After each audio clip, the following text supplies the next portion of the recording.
and you can cut the countdown.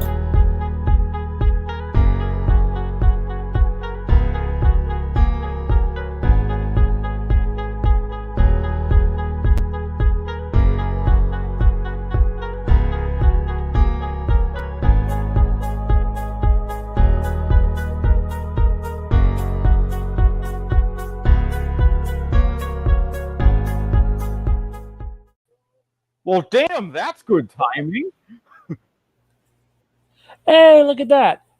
All right, so I got to warn you, I'm watching on my app again. I'm a little bit behind, so more of a stream of consciousness than an actual play-by-play. But good afternoon, evening, whenever you happen to be listening and or watching, everybody, and welcome into a special Sunday edition of the Broadhurst Watkins Sports Report, Sports in Black and White. I'm Harry Broadhurst. He's Erik Watkins. And his garbage-ass team's about to get annihilated. You say that, yet if we're looking at the opening possession, feeling each other out, everything is good. We're off to a decent start for the first 30 seconds.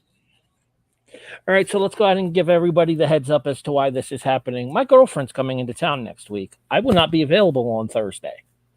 So, I see that.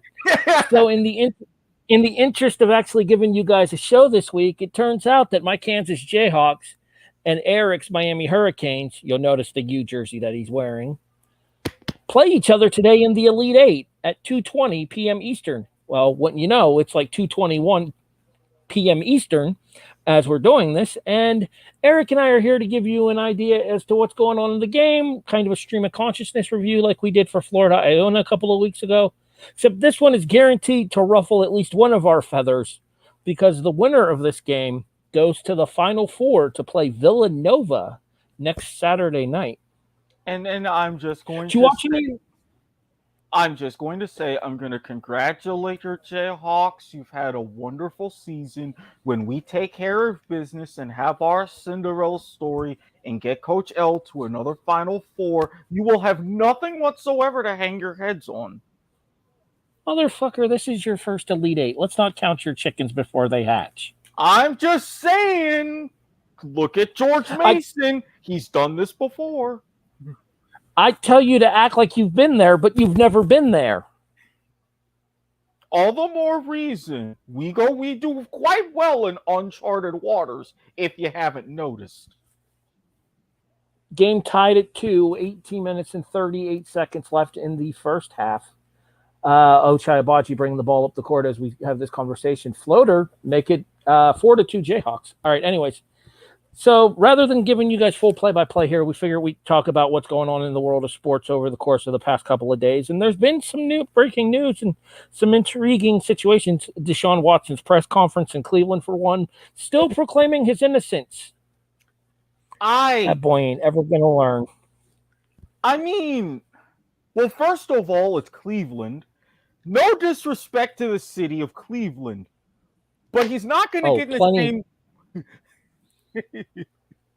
Plenty disrespect to the city of Cleveland. Continue. He's not going to get into the same kind of trouble that he was alleged to have gotten in. The Texas grand jury, to be fair, declined to press any charges. That's why I'm saying allegedly, but you're not going to get that kind of particular service in Cleveland. And even if you were, choices would be limited.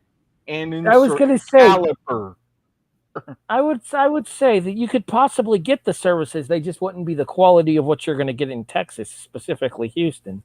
True. 7-4 Miami, 17 minutes, 25 seconds left in the first half. All right.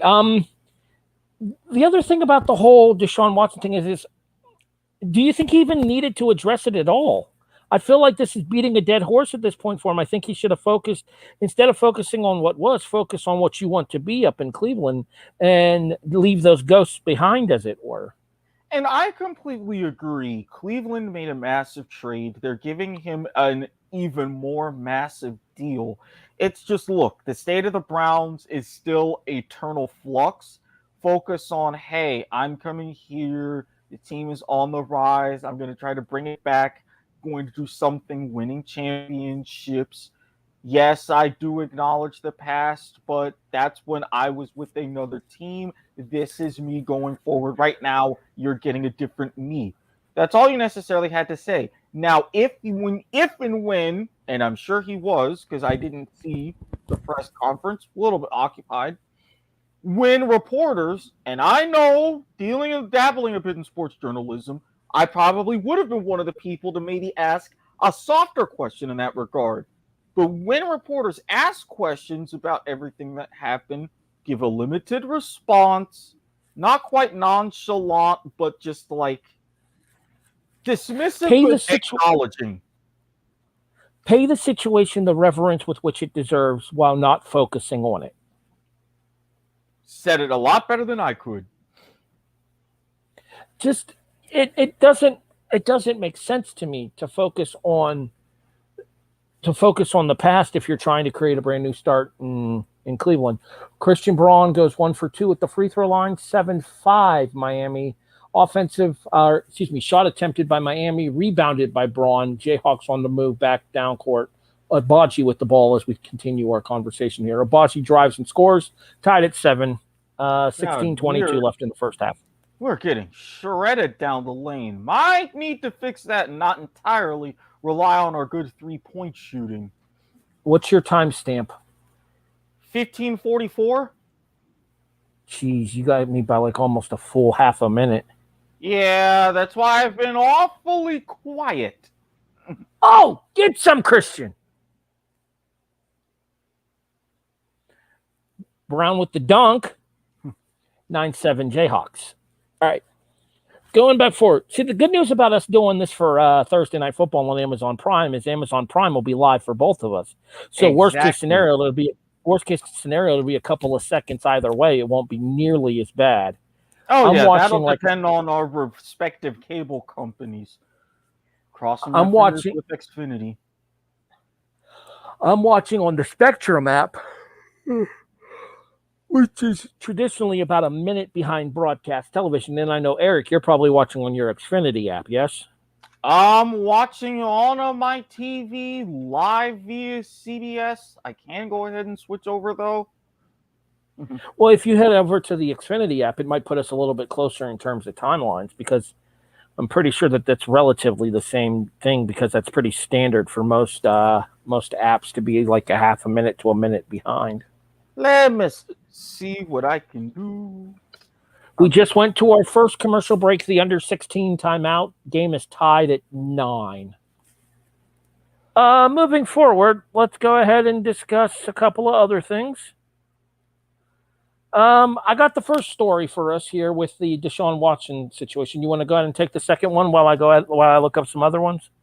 Well, yeah, because I'm trying to think of the other main news, because believe me, there's been some interesting developments in both the cricket and curling worlds that have gotten my attention. Leave it to Erik to talk about on a podcast that the main focus is college basketball about curling and cricket. Well, you'll have the Women's World Championships that are going on in beautiful Prince George, British Columbia. And unfortunately, the United States bowed out to Sweden in the 4-5 qualifier, just missing out on a semifinal after a very, very tough 10th end. We had a great run. Not to mention, and I know a lot of people are going to be talking about cricket, the Women's World Cup had their final league round match just last night, and it wrapped up around 4 this morning Eastern time. South Africa, for the first time ever in a Women's World Cup, chasing a total, winning the match on the final ball after a somewhat controversial but correct no ball call against India. The 2017 finalists bowed out. And with the South Africa win and Indian loss, the West Indies qualified to the semifinal as the 4th seed. Okay, so let's go ahead and get this straight here, so that way I can kind of understand what's happening here. Okay. All right, so I'm assuming Pakistan is through, because that's usually a safe assumption. Actually, no. Well, Then who are the 4 teams in the semifinals? Australia, top Okay. seed overall, undefeated. South Africa, who held on to the 2 seed. England as the 3. And then West Indies, by virtue of a rain out and getting a point in that Indian loss, came in 4th. Pakistan, I believe, was 6th. The men's Pakistan team is very good. Oh, yeah. They actually, though, just lost a very tough series, test series to Australia, 1-0, despite some heroic batting efforts to get 2 draws in the first 2 matches. I saw the West Indies was getting ran in one of their test matches, like only running 88 for 5 at one point. That was actually here might have been in the 3rd test. Both England and the West Indies started terribly bad in the first test in their first innings. Oddly enough, both held on for respectable scores, but England collapsed yet again. West Indies winning the 3rd test and the series 1-0 by 10 wickets inside a little over 3 days. Myers had a field day in the 2nd innings, a 5-for off giving up just 9 runs. England has got a lot of questions to ask about themselves. All right, have you made it into the Xfinity app? That's one of the reasons why I was stalling the conversation about the game. Well, that's that. I'm just getting to the Wear Xfinity online so I can watch TV, but naturally they're directing me to my site, so yada. Okay, here we go. Mitch Lightfoot was hack-a-shacked on a dunk attempt. And in fairness, Mitch Lightfoot, the eternal senior at the University of Kansas. Seriously, this is like this dude's 7th year as a Jayhawk. I mean, so look at Hunter Renfrow with Clemson. Sometimes you just have those players. Lightfoot goes 1 of 2 with the stripe. Jayhawks lead 10-9. Let me know when you get the game pulled up there. And while you're working on that, we'll talk about the curling thing. I mean, in fairness, the women's team in curling disappointed at the Olympics too. I don't think any U.S. medals in curling this year at the Beijing Games. None. I mean, our mixed doubles team was downright pathetic. We really could have used a couple of different guys in the same brother-sister duo we've had before. Team Schuster on the men's side rallied back. Still a little bit disappointing. And yeah, the women's team, much lower expectations, but still. So I wasn't entirely surprised, but I'm glad at the very least we were able to battle back. I'm just glad that my glasses aren't glaring too badly right now so I can actually wear them while we're doing this. Okay, now I have it just about. It's loading. Cameron McGusty just hits a pair of free throws for Miami. Canes lead 11-10, 14.5 to play in the first half. Yep. There we go. What's your timestamp? 14:16. We are right beside each other now. Yep. Worked out perfectly. All right. I think Lightfoot just got fouled again. Yeah, they fouled again on that rebound attempt. We need to be smarter if we're going to be physical in the low post. A little weird to see Lightfoot in the game instead of McCormick. Well, I mean, if you think about it... Go ahead. McCormick's been our big most of this season. Well, I mean, if you think about it, we run a typically small lineup. We're tall but more slender, so a kind of quasi-small ball, so I'm not surprised. Gotcha. All right, so back to the curling thing real quick. Ticky-tack foul, but yes, back to curling. That was a hook and hold. What are you talking about? I don't know. I'm looking at the replays here, and He's got him trapped by his... He had him trapped by the elbow. That's a hook and hold. They're probably checking to see if they're going to call the hook and hold on it. because that's 2 shots and the bowl.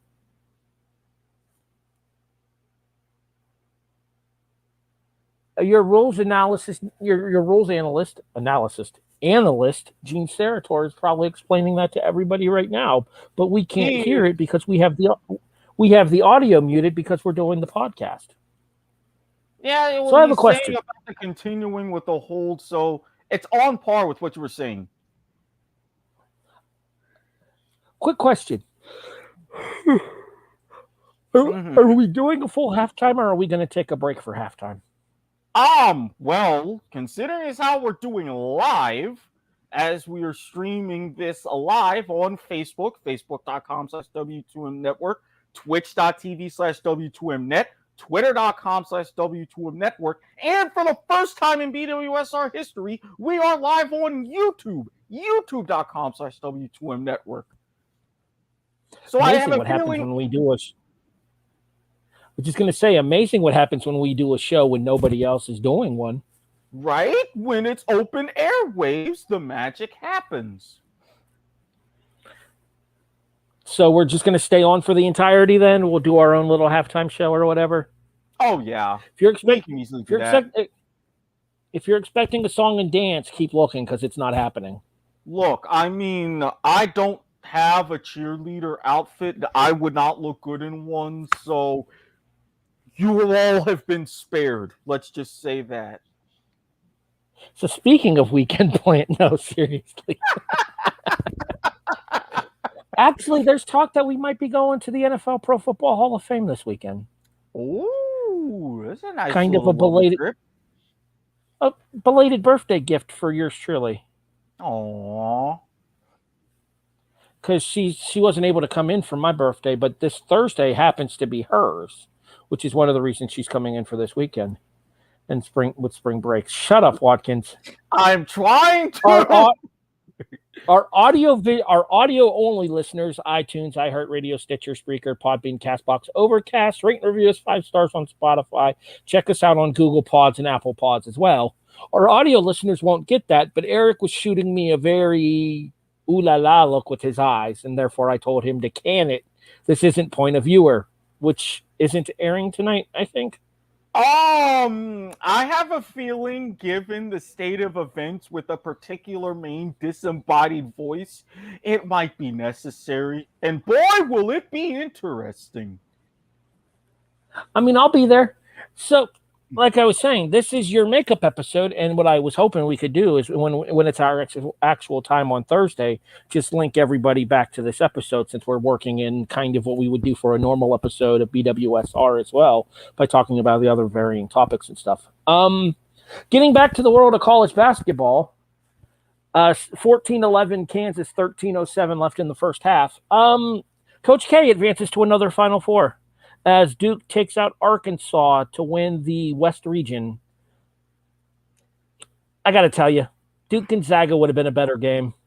It would have, but I warned everybody about Gonzaga when we had our brackets. It's like, yes,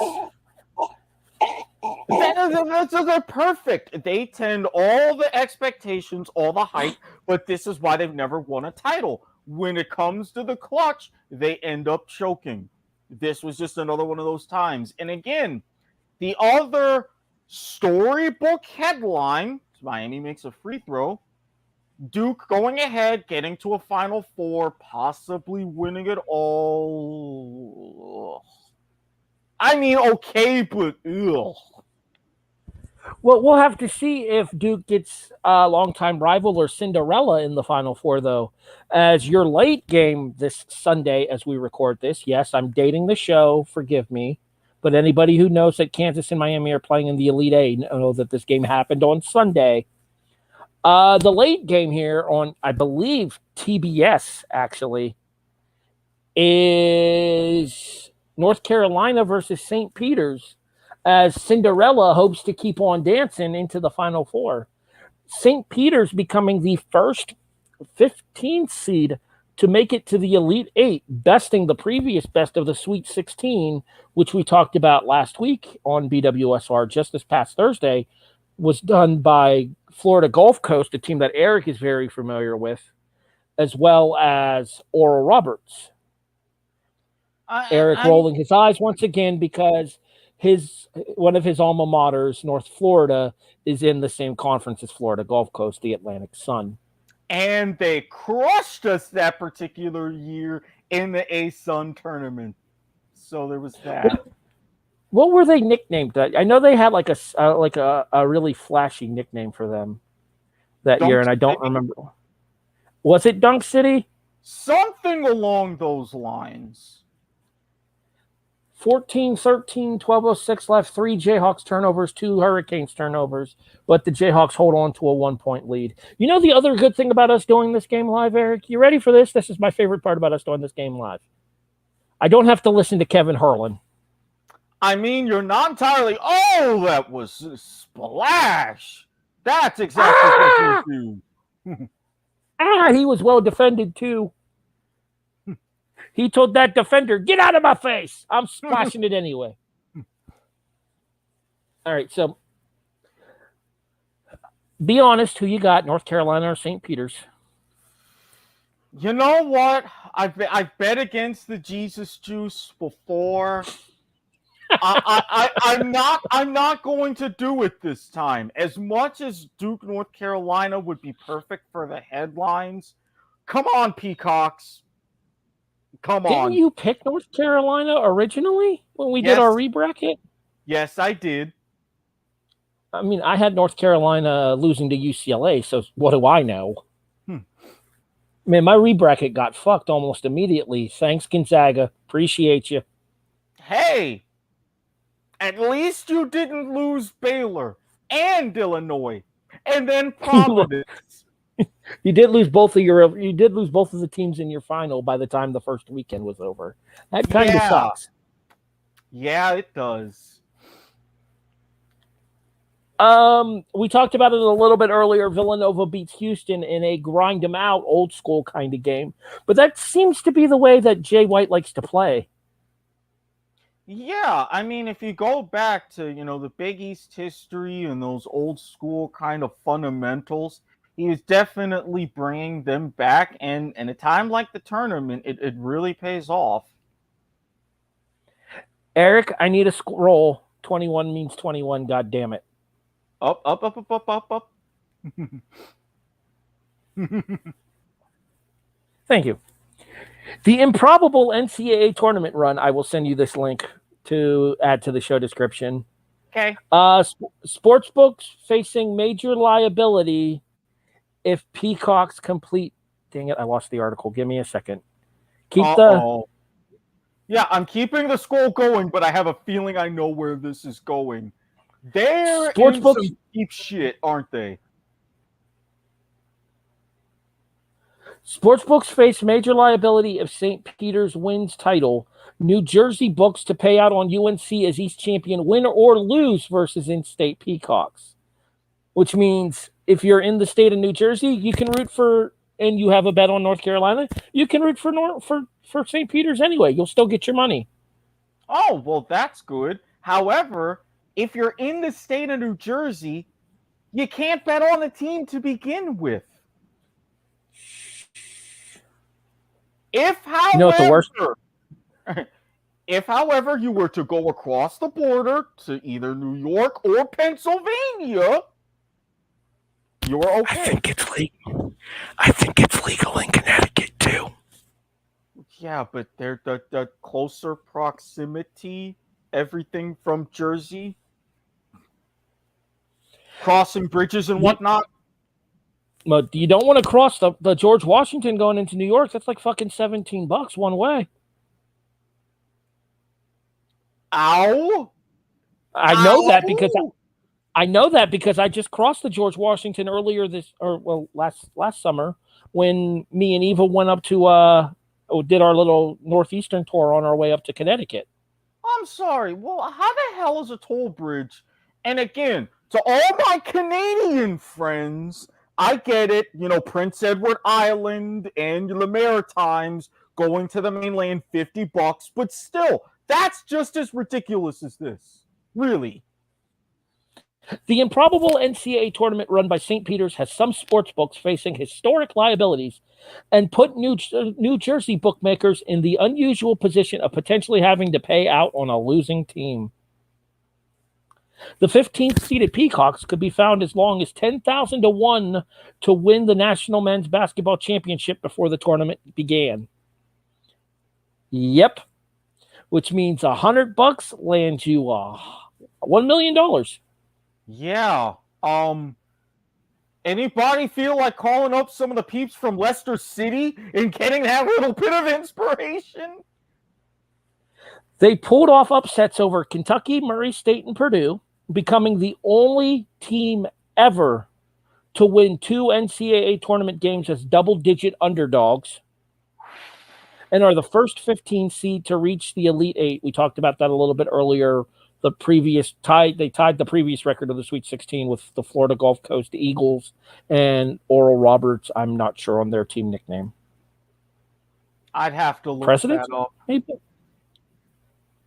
I feel like that they might be the Presidents. I'm not sure. 3-ball? Nope. Back of the iron. Oral Roberts Golden Eagles. So apparently it's an Eagle thing before this weekend. Something about birds, man. I'm telling you. If you're a 2 seed and you're facing a 15-seeded bird team, be careful. Well, I mean, luckily, this is why Miami has Sebastian the Ibis as a mascot. I'm just saying. What the hell is Sebastian exactly? I just said an ibis. What's an ibis? Think more relative of the flamingo, more native species to South Florida. Gotcha. Entering the game against North Carolina, St. Peter's is 40 to 1 to win the national championship at BetMGM. Sorry, Bovada. They didn't list you in the article. Well, Eric's going to look you up right now. Of course I'm going to look them up right now. Basketball. According to Jason Scott, BetMGM's vice president of trading, the Peacocks winning the national championship would cause the largest loss on a future market in any sport in company history. Scott declined to characterize the exact size of the liability, but said the largest ticket on the Peacocks national championship is $4,000 at 200 to 1. Which would pay a net $800,000. There are hundreds of smaller bets on St. Peter's at long odds, too. The Peacocks are an 8.5-point underdog against the Tar Heels in the East Region Final. Yeah, I'm not seeing any futures bets as far as winning the national championship at Bovada, unfortunately. Their only futures bets that they have going on, if I can actually organize to the futures. I should have shot that Jalen.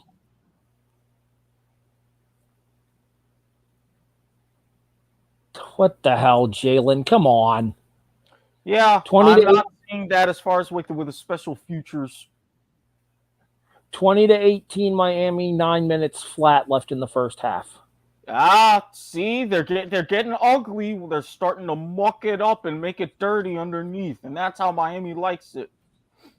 New Jersey sportsbooks are prohibited from offering wagering on colleges located in the state. St. Peter's is in Jersey City.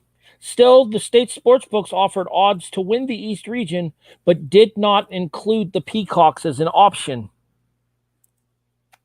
Therefore, even if St. Peter's upsets North Carolina, New Jersey sportsbooks would pay out on any tickets on the Tar Heels as the best finisher of the East region. Sportsbooks in the state are not allowed to offer a futures market without paying out a winner. The one hitch on New Jersey, and I do get, because I know people are wondering, well, why do they have this as a particular law and this and that? Think all the way back to the old CCNY gambling scandal in the early 50s, Boston College in the 70s, Arizona State in 94. They have a lot of reasoning, plus Jersey. I sent you the link to the article inside of your Facebook Messenger in order to include it in the show description once we go final on the episode. Excellent. I will add that in. So, Nova, Duke will wait already. Nova plays the winner of this game, as we talked about. Duke gets the winner of North Carolina St. Peter's. Put yourself in the position of Coach K. Who would you rather play? I would argue he'd rather play North Carolina. I'm thinking and the reason I say that, and the reason I say that is to get the taste out of losing his last home game against North Carolina to them. Absolutely. What better way to... what better way to do it than in a Final Four? Plus, this would be your final game in the rivalry ever. You always want to win your last one. And to go out on that kind of note and to go to a national championship would be huge. Plus, the fact that he's played North Carolina so many times, knows the matchups all too well. Whereas with St. Peter's, it's going to be way too many wild cards. Let's be honest, the only thing that's available on St. Peter's is basically whatever you can find on ESPN Plus in the back catalog for like the last 30 days. Mm-hmm. And even that's going to be minimal, most likely. Because who is even really expecting St. Peter's in? Correct me if I'm wrong, because I've heard this before. Metro Atlantic Athletic Conference? Correct. Okay. So who really watches the MAAC? I thought it was MAAC. The fact that it's even both of those... There was a meme on Facebook that kind of solidifies the situation. They lost to somebody in the conference, and then have won like 10 games since. One of their losses right before that was to Canisius. Canisius finished the season 11-21.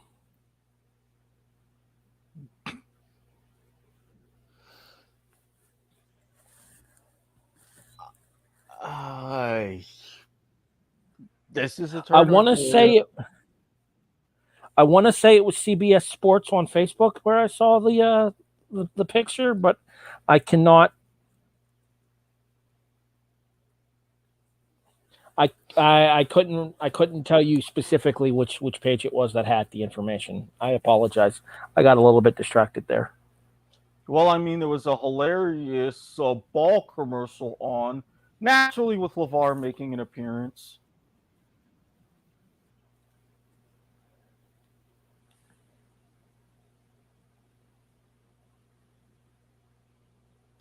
Okay, yeah, these commercials are particularly weird, but I enjoy them for once.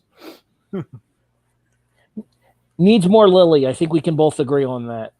Well, I mean, hashtag Pride of Uzbekistan. You're not wrong. Wait, Uzbekistan.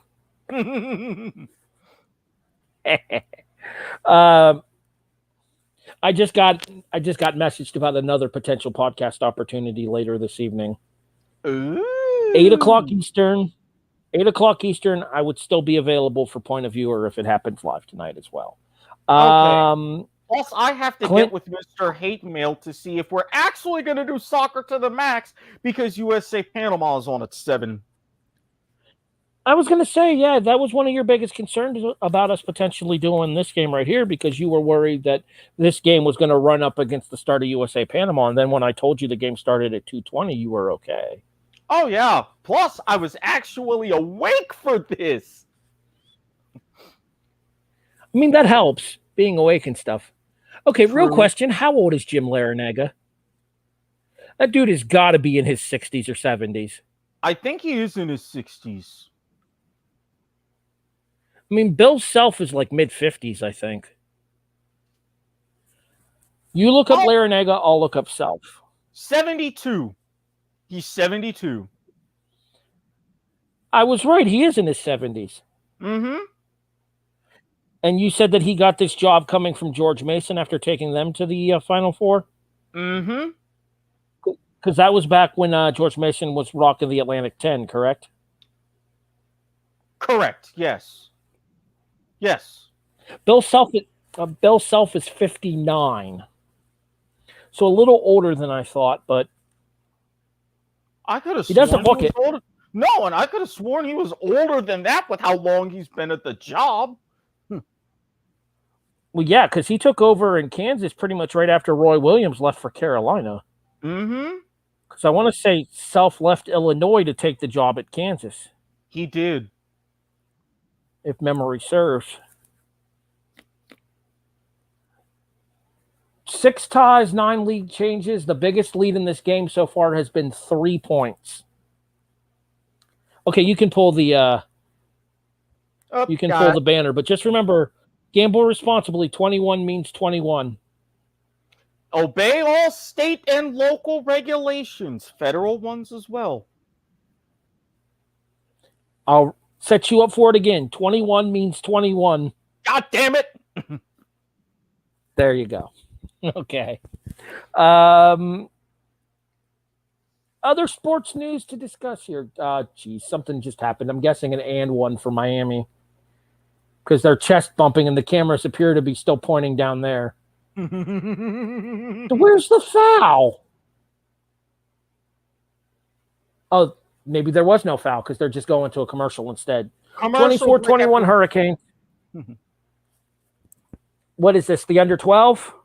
Or is this the under 8? This is the under 8. Mm-hmm. Yeah. This is the under 8. Just as a heads up, when we get to halftime, I will be turning my camera off for a few seconds. I'm going to go get something to drink. I'm thirsty. Okay. I probably should have grabbed something before we started, but I was in kind of a rush because I was working on typing out wrestling stuff and didn't get here until right before we were about to start. That was poor planning on my part. Well, you're lucky that I was actually held up myself as well. I was hoping to have the studio open and ready to go a little bit sooner, but things happen, conversations, yada, yada. Fun fact, not the only set of our teams to be playing right now, Mr. Watkins. I know Miami's baseball team is playing, but I did also see the highlight in spring training, Atlanta, Tampa Bay. Atlanta and Tampa Bay are tied at 0 in the top of the 7th. It's one of those things where in spring training, I definitely root for ties. And if Rob Manfred wants to gain any shred of goodwill, he would think about that for the regular season. Honestly, I don't see what the problem with allowing ties in the regular season would be. You'd save wear and tear on pitching staffs. You'd save breakdowns. You'd save burnout from fans because as cool as the idea of a game going 19 innings is, for the players, it's a slog. And for the people that are in attendance, your camera's a little blurry right now, just as a heads up. For the people that are in attendance, refocus with the sun. For the people that are in attendance at those games too, like it's cool to say that I was at a 19-inning game, but after around the 13th or 14th, you're like, Jesus Christ, when will this end? Exactly. I've mentioned this both on previous shows here before, and I've also mentioned this on the R&R Sports Report with Randy himself and Robert Hagan. We've got plans for another Super Show collab. Stay tuned. But it might be more than just a collab from what I'm hearing. Oh, you mean the draft thing? Yes. I don't know what you were talking about. Well, it kind of started as game shows, and then it went to movies, and there's this thing that happens in March. That thing, that's just Rancid Randy himself. If you were to happen to have any sort of quandaries about particular quadrants of certain things, those might be answered at some point in the intermediate future. I actually offered him a different name for it that he thought was funny. Oh? I offered him to call it bad brackets. You know, that also works too. It does. Yes. He went and checked and made sure that nobody had it on like any of the major audio listening platforms such as iTunes, iHeartRadio, Stitcher. So you get the spiel. Not to mention, it is a lot easier to pronounce in certain situations, so it works. But 24-23. Go ahead. Well, I was going to say, stupid turnover. I was just going to say, as I recommended that, what's wrong with having a tie in the regular season? That was goaltending, sir. Well, what's wrong with having a tie in the regular season after 12 innings? That was a turnover. Yeah, I agree. I think it's ridiculous to have these players playing 14, 15, 16 inning games on a Tuesday in June. Like, why? It's hot. Everybody's miserable. You're better off at cricket. I'm just saying. Oh, geez. Here we go with the damn cricket again. I mean, we're not far off from the second season of minor league cricket. It's only a couple months away. Major League Cricket starting next year. Plus, you've got the T20 World Cup in October. See, that you might actually get me to watch. Well, just because I kind of because the T20s and T10s, I kind of have an idea of what's going on. These whole test things throw me for a loop. That's why I'm only following them along casually, mostly because I have partially on some of my devices. I still have your ESPN logged into. Well, I will say this: the only rub with the T20 World Cup this year, it's in Australia. So time zones are going to be a factor. But if you're starting along with the T10 and T20 format, I would work with that, then work my way up to one-day matches before getting into tests. Yes. Focus on the T10s and 20s if you're just getting into cricket. You'll be able to follow along a lot easier with what's going on with those. We have originally commenting on YouTube and now on Twitch.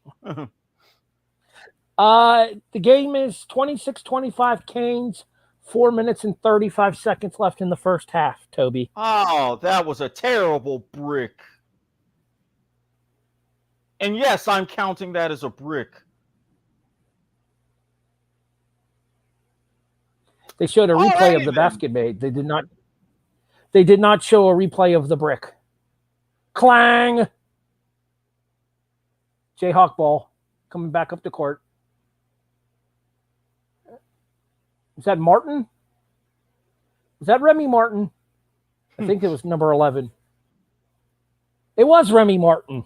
Mm-hmm. The Arizona State grad transfer. And fun fact, preseason Big 12 Player of the Year. Okay, maybe this is me talking. Is that man really named after an alcohol? Or am I thinking of something else? I believe he is actually named after the rat from Ratatouille. Thank you very much. Well, the cognac is better. Expensive, but better. He says to the straight edge guy like I would know. He says to the straight edge guy like I would know what that means. I think I'm actually a little bit behind you again. Apparently my internet is flawed. Yeah, I'm at 339. Yeah, somehow we have a 20-second gap again, and I don't know how that happened. Oof. I just saw the 3 ball that I'm assuming that thank you was about. Yep. All right. And then I saw your doofus fan making the glasses pose in the crowd. Doofus. Look, better doofus fan making a glasses figure in the crowd than 30,000 people running onto a ground for a milestone moment. Yeah, me and Isbell were talking about that 1,000th gold thing. Mm-hmm. That's ridiculous. Ridiculous? You muted yourself. Ridiculous, but highly expected. I mean, he's only the 6th player ever to kick 1,000 goals. the exact same no. end, opposite flank for where Tony Lockett kicked his record 1300th at the SCG. I knew people were going to run onto the ground, and they had inadequate security as well. Everybody saw it coming. Yeah, you could see security standing over by the wall right as people were starting to hop up on the wall when he caught that ball inside of the 40. Mm-hmm. And security looked at each other and were like, nope, fuck this. Because they knew if they tried to get involved, they were going to get run over. Oh, yeah. I mean, what was that? So many security officers and then only 12 police on top of that, standing against 30,000 people. They could just forget it. I mean, it's a wonderful moment, and I'm very glad that nobody got hurt. Now, hopefully, we don't have to deal with any aftermath of, as urinating tree would say.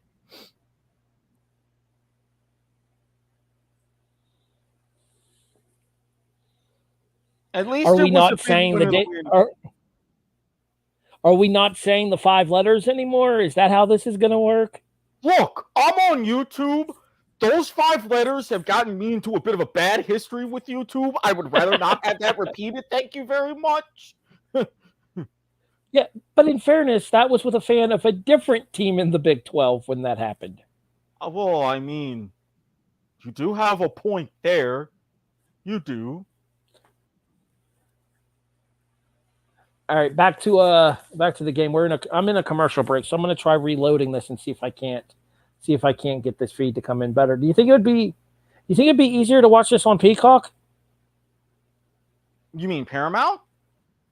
Or Paramount Plus? Yeah, sorry. I got my streaming services mixed up there. Possibly? I feel like Paramount Plus might have the a better live rather than, because I get my local CBSs through Paramount, because I have the part I'm grandfathered in where I get the local CBS on Paramount. Yeah, so that could definitely work. Oh, a nice gesture. HBCU All-Star Game. All right, I'm currently seeing a commercial for what appears to be Amazon Prime.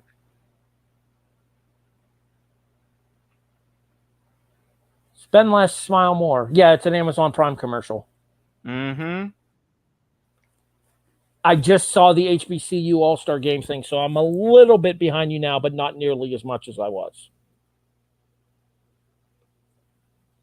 For those of you who don't know, HBCU stands for Historically Black Colleges and Universities.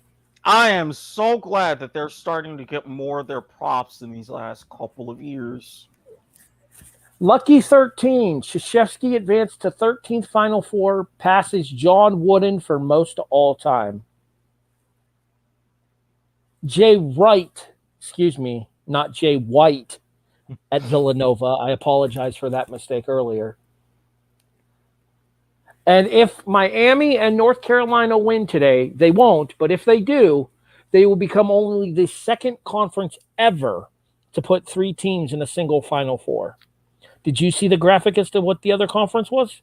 The Big East in 85, which that ended in an upset.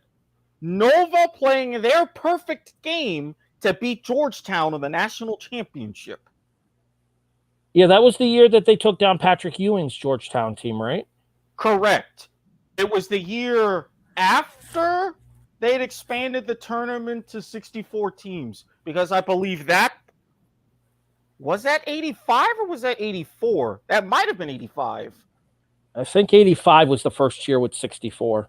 Yep, and that was the year that in the first round, Georgetown had a scare, beating Princeton at the 16 seed, but only by 50-49. Those Ivy League teams traditionally show up in tournament time, and Princeton has been a historically difficult out. I know there were a lot of people that were really happy when they saw the Yale Bulldogs on the bracket line rather than the Princeton Tigers this year.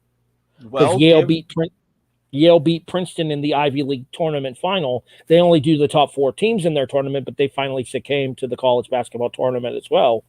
The 2 seed Yale beat the 1 seed Princeton in the final of the tournament.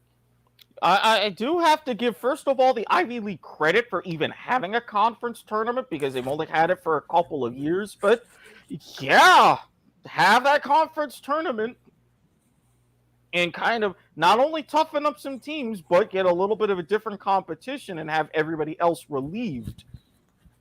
Well, also you get the you also get the added revenue from the conference tournament too, because a lot of like the ESPN pays for like the ability for the broadcasting rights for a lot of these tournaments. True. I mean, I'm honestly surprised they didn't do something with the Ivy League in basketball like they do with baseball.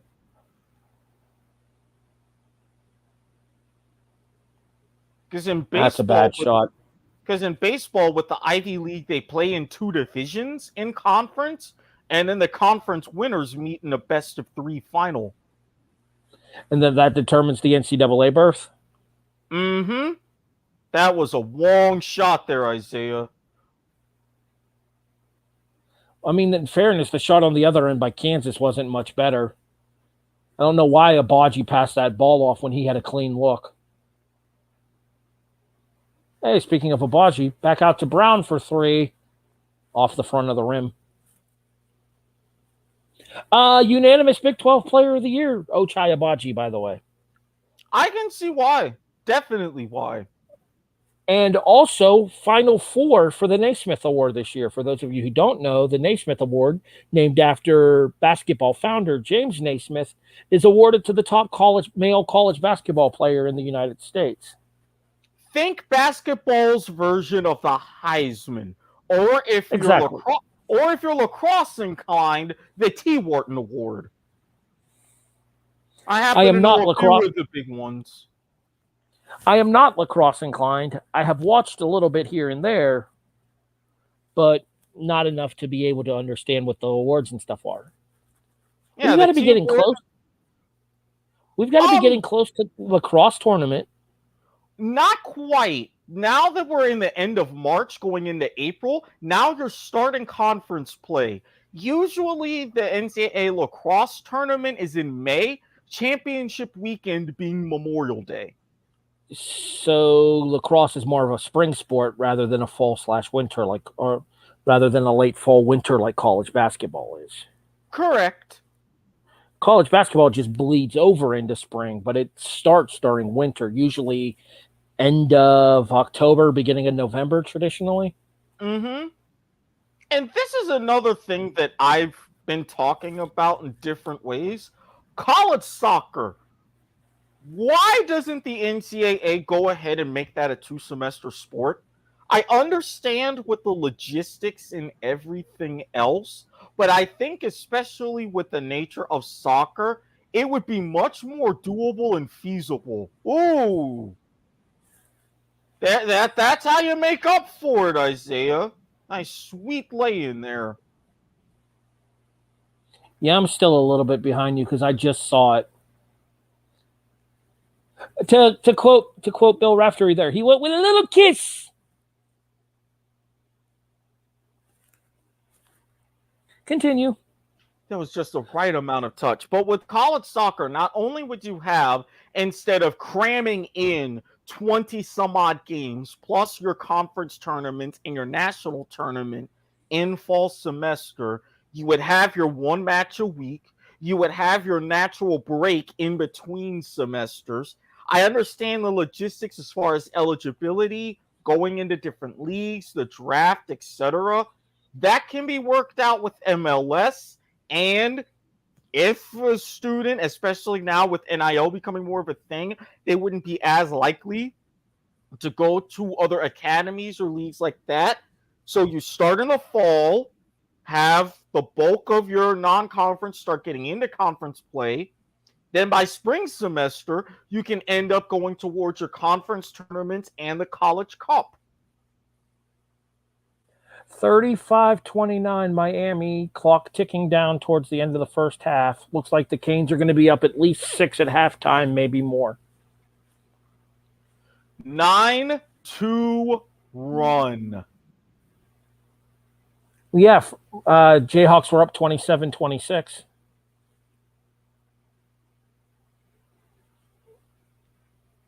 Almost a turnover shot was blocked.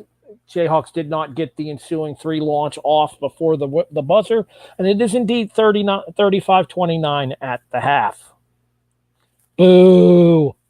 I'm telling you, how many times have I said when we're a healthy team, we are dangerous? This is the healthiest Miami has been in years, and we're reaping the benefits. Wonderful way in changing the pace, going up and adding more of an inside game along with our perimeter. Coach L's really got it going. He is your halftime guest right now with the interviewer. I think that's Dana Jacobson, actually. Mm-hmm. Before we started, I think I said it was Tracy Wolfson, but I believe that is Dana Jacobson.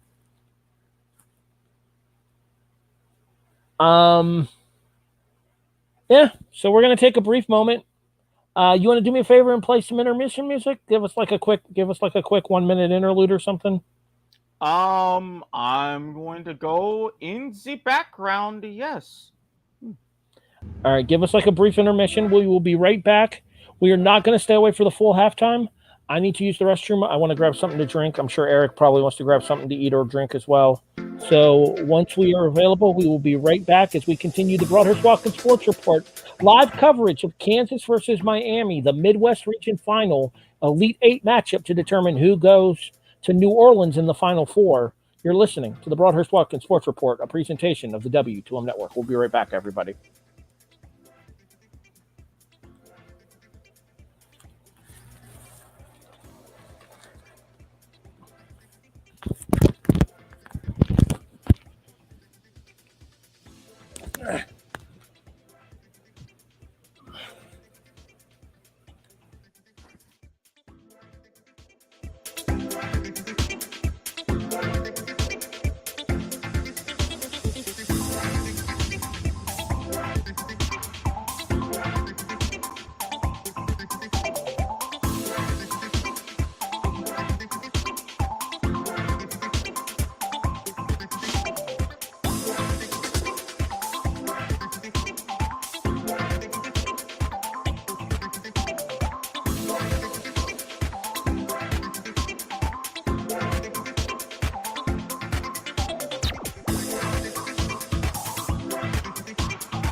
The Broadhurst Watkins Sports Report is a presentation of the W2M Network online at W2Mnet.com.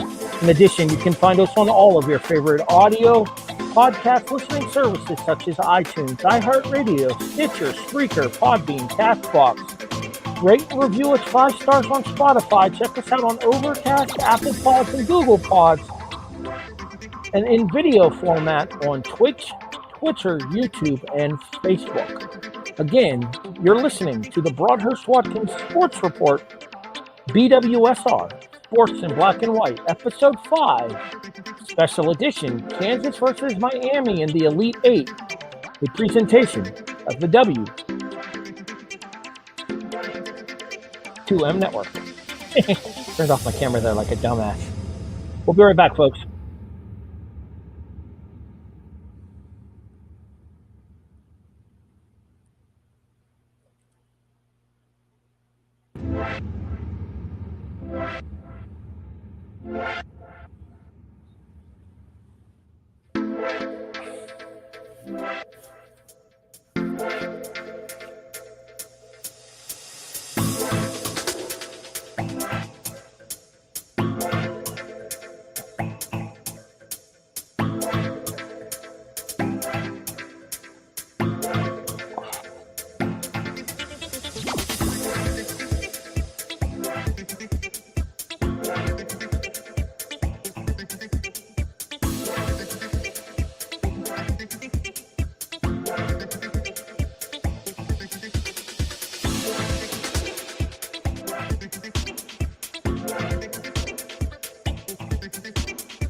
All right, send it.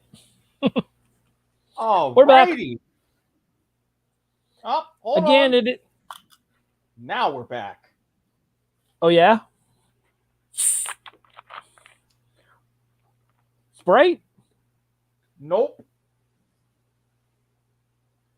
Mountain Dew. The Mountain Dew Hard Seltzer. Ah. So as is traditional on this network, Eric's drinking the hard stuff. I'm having Coca-Cola. Well, I mean, this isn't bad. It's only 5% ABV, and this is delicious. Yes, Toby, I gotta do the do. Expect further drink reviews on the next episode of Point of Viewer.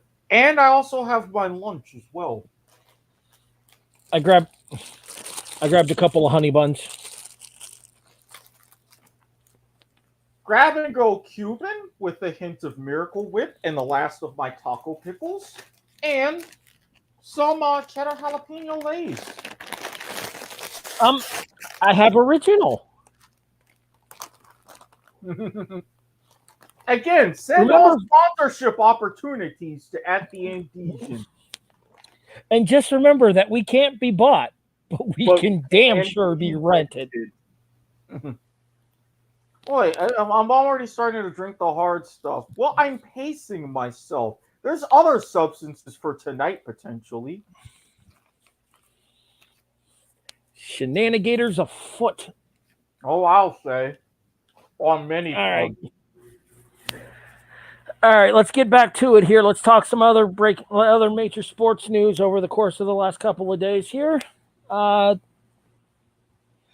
What's up with the Dadonov trade being nixed by the NHL? I figured hockey's not something we usually discuss, but I saw this, and I'm like, it's very rare that the league itself steps in and deadens a trade. So I'm curious as to if you knew more about what's going on with this than I did, because I saw the story on ESPN, and I read the article, and I saw something about the NHL nixing it, but it didn't specifically say why or anything.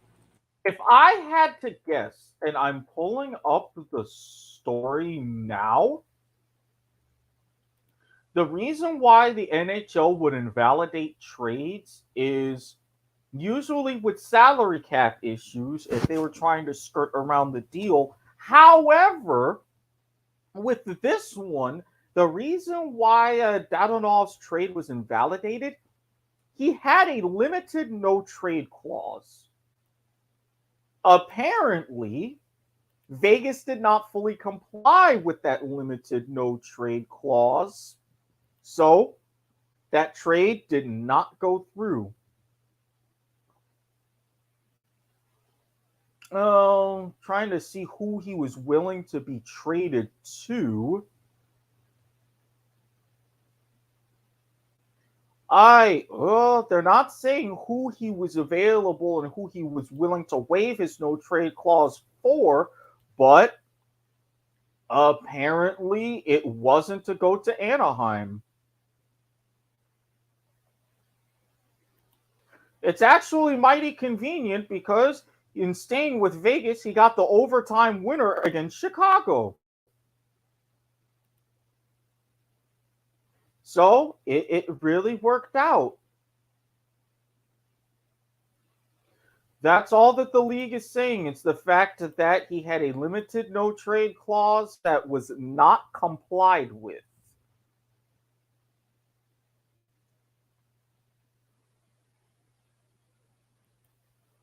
So a little bit of an interesting sort of situation on that front. Erik, Hmm? I need you to take over for a second. I got an emergency phone call I got to handle. Okay, go for it. All right, I'll be right back. All right. So with that, getting that off, as I said, in a big game against the Blackhawks on Saturday, went ahead and after a little bit of a back and forth, had in the overtime winner in Vegas' 5-4 victory, keeping them right in the thick of the playoff race. And to do a little bit of a segue, or callback as it were,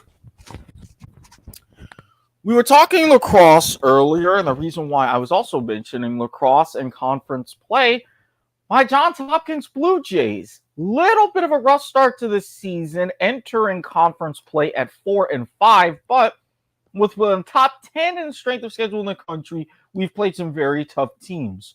Who do we run into? At home, 7-2 Michigan. We wound up taking care of business. It was a little bit of a sloppy ending of the game. 2 late goals in the last minute, but a 15-12 win. So now 1-0 in conference, going to a murderer's row at Rutgers, at Ohio State, and then finishing up at home with Penn State and number 1 ranked Maryland, who are currently unbeaten. But we have a shot to get back to winning ways and to go back and make the conference tournament ourselves. And going back to you, Toby, yes, we know you're called Damn It, Toby, for a reason. It's just, with different reasons. And everything is going to be discussed in one form or fashion on Point of Viewer. And also, while I do have a moment, if you go back to the Point of Viewer episode where we discussed cricket, and we made it one of our first sports of the week here on the Brothers Walking Sports Report, the YouTube archives, welcome back. I apologize for that. My stepdad's having some issues with his cat. I had to talk to him for a few seconds. That's okay. Everything good? We'll see. Okay, because I'll let you know. I'll let you know off air. Definitely. Because I was just about to say, I was hearkening back to our previous conversations about cricket, and I had to make some tweaks to my idea for my cricket league. And I also have been inspired for an indoor version of such. Okay, I'm listening. Instead of the 4 innings for each team with 5 overs apiece, I decided to keep it more in line to other different formats and trying to replicate the test format. So, still 1 game, but each team would have 2 innings of T10. Still ending right in about that 3.5-hour time frame, little bit under, but enough to where you don't have too many breaks and people can still follow along, especially if they're more familiar with the T10 format. Makes sense. The 4 and 5, it would not to mention you run the risk of blowing straight through a 4 and 5, a 5 over inning. Mm-hmm. Because we saw some of them, like, what was it? The one game that I watched, the 2 teams that were really bad in ECL, and like the one had like 20 runs with 5 outs or something. Yeah, 20 for 5. It was probably Albizalmi. And when they had to do the 5 over matches to make up for the weather delays, yeah, some of those can end lightning fast. And I'm like, between that and then having to worry about follow-on rules and something like that, T10s, especially for 6 players aside, it still works out evenly, but there's more action and it's easier to calculate when it comes to scores and targets and such. Okay, and then what's this about, an indoor version?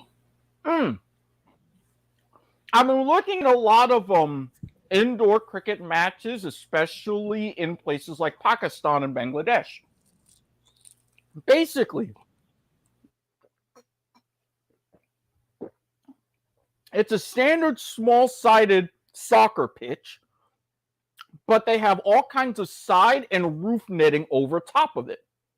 And I'll send you a link to some of the YouTube videos in the particular channel I've been watching, and they do it very well. It's 8 aside, and if you hit certain spots on the side netting, it's worth so many runs. And they have different rules to where if you hit the roof, it's still live. If you hit the roof and the back screen, it's 4 instead of 6. All this and that. And I'm thinking, especially for a much smaller space, either outdoors or even indoors, it's very easy to run, and you can have a variety of different formats as well.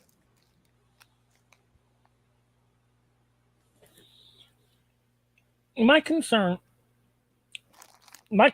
is, I think you have to familiarize the American public with cricket in general before you go into delving into different interests of cricket. Like you said yourself, minor league cricket is just about to start up its second season after having basically lost last year because of the pandemic. Minor league cricket actually had their first season successfully. The Silicon Valley Strikers won a championship. Major league cricket was actually because of the pandemic and because of facilities got delayed. It was going to start this year. Now it's going to start next year. Gotcha. I do see your point, and definitely indoor would be for something way, way down the road. And that's why I say outdoor 6 aside would be much better. Because if you think about it, getting together you and 10 friends for a cricket match, plus any kind of substitutes, would be hard. But say, if you were to get together with 5 of your friends and have a small ground to play on, well, bam, there you go. You can get a cricket match going much easier. Well, yeah, it would stand to reason that it would probably be easier to put together an indoor game than an outdoor game, just because you'd probably need less surface area to pull that off. And a lot of indoor soccer fields and stuff could probably be renovated in order to house an indoor cricket match as well. Of course, all you'd have to do is get out a part of the indoor soccer field, have areas set up for your pitch, and put together your stumps, and there you go. Plus, you don't even have to use the leather balls. You can have they're like tennis balls, a little bit heavier, but specifically styled for cricket.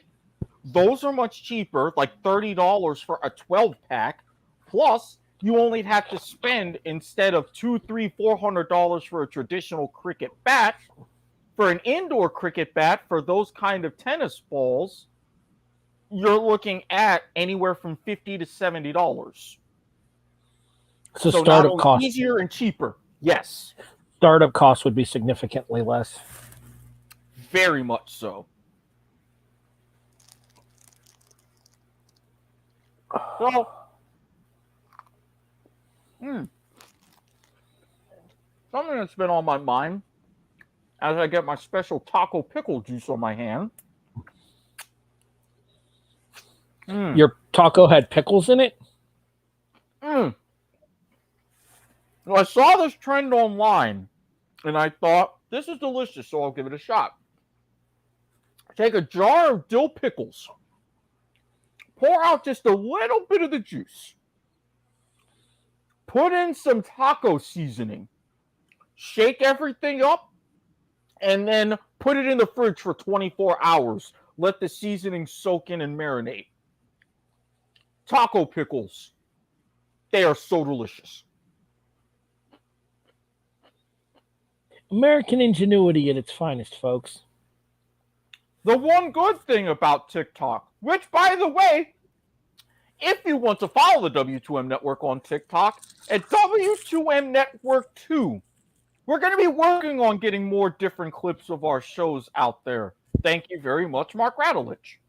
I was just about to say, I'm pretty sure that whole network, the whole W2M, the TikTok thing was Radulich's doing.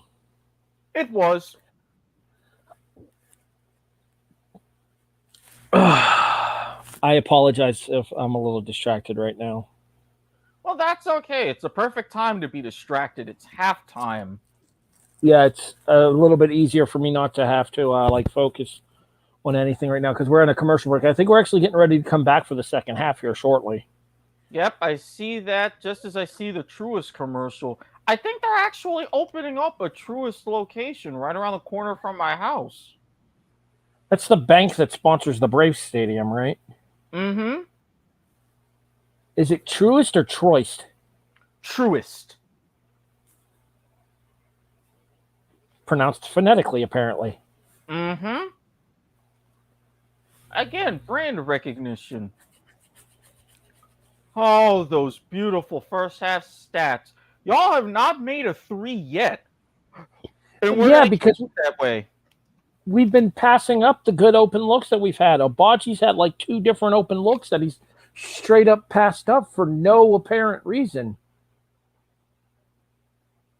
Makes no sense.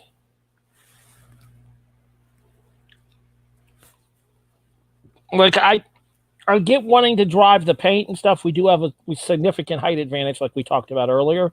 Mm-hmm. So I mean, I understand wanting to dominate inside of the paint, and you'll notice that the Jayhawks are up by 8 in points in the paint right there, 20-12.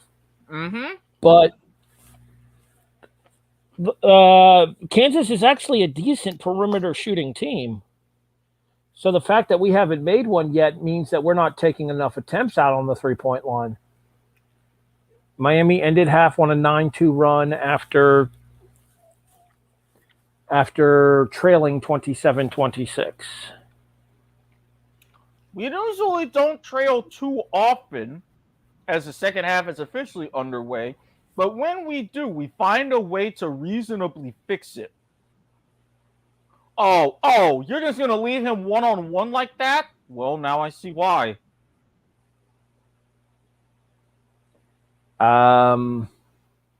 Second half hasn't started over here yet. Oh. Yeah, I don't know what's going on. I might have to switch back to the Spectrum app because it seems like the Paramount app is running behind.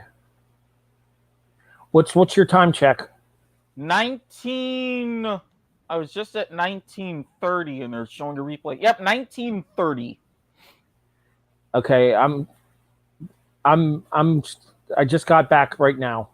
I'm at 1941. Okay. So you're allowed about, I would say 20, maybe 25 seconds.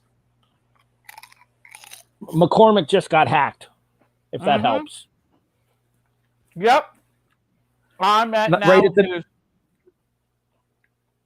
Right at the 1930 mark for McCormick's hacking. So that was probably the replay you were seeing when I came back live. Yep, that was it. All right. And I'm pretty sure I've also just, while we were looking at halftime, I think I found another topic for Point of Viewer tonight.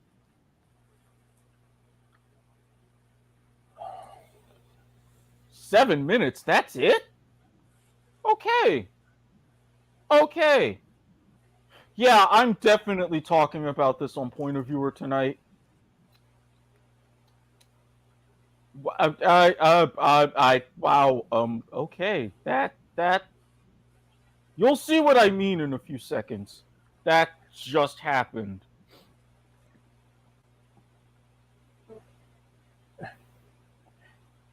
The miss on the wraparound layup? Yeah. I do appreciate that we're getting the ball to McCormick, but you got to put him in a better position there. Triple teamed in the post isn't going to help any.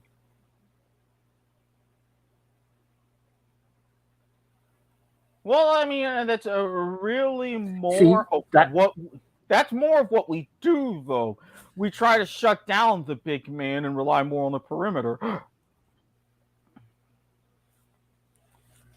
35-32, 18-38 left in the second half. Excuse me. Now that we're getting back into the game, I'm trying to focus a little bit more. Is there a Jayhawk down? No, Definitely late getting back into the play if he wasn't injured. No, Replay on them. Yeah, I didn't see any signs of injury there. It looked like Wilson was down holding his knee for a few seconds. Jalen blew out his ACL in a game not last season, but the season before, I think it was. Ooh. Yeah, so obviously concerns anytime he comes down holding a knee or anything lower leg. McCormick is David McCormick 5, Miami 0 in the second half. Oh, just you wait. I sense that there's a splash about to forthcome. I don't know. Was he laughing or is he looking like he's in pain? Okay, that was a good shot. 37-34.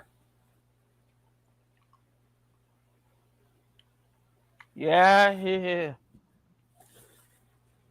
Oh, right, that was a bit of an awkward landing. I just saw the collision that you're referring to, and it looked like he landed on the top of it. It looked like he hit his head a little. Hit his head, landed on his tailbone.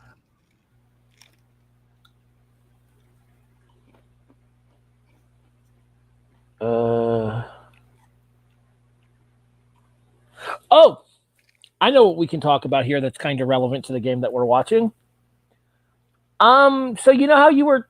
Oh, yeah, he came down right on his tailbone. That's not good. So you know how you were talking about that run that Memphis was going to go on this tournament? You had them knocking out Gonzaga earlier this year. I did. When we did our original bracket. Well, Gonzaga got the better of Memphis after Memphis beat Boise State. And now apparently Memphis ain't going to be sniffing a tournament anytime soon. Why do I have a feeling the words NCAA, investigation and probation, are going to come out of your mouth? Memphis is reportedly facing 4 Level 1 and 2 Level 2 NCAA violations stemming from an 18-month investigation into the Tigers men's basketball program. Why, Penny? The Daily Memphian? Memphian? Memphian. Yeah, the Daily Memphian. Obtained the notice of allegations and an amended notice of allegations from the Independent Accountability Resolution Process investigation. An infractions case involving former Memphis center James Weissman was the first case accepted by the IARP in the spring of 2020. Weissman went on to play in the G League, I think. Is he in the NBA now? I don't think so. I think he's still in the G League. He might be underage still. Double check that. While Erik is chewing, Memphis head coach Penny Hardaway is the only person named in the notice of allegations, according to the report. It says Hardaway was involved in at least one of the Level 1 violations and 2 Level 2 violations. The NCAA alleges Hardaway failed to demonstrate that he promoted an atmosphere of compliance within the men's basketball program.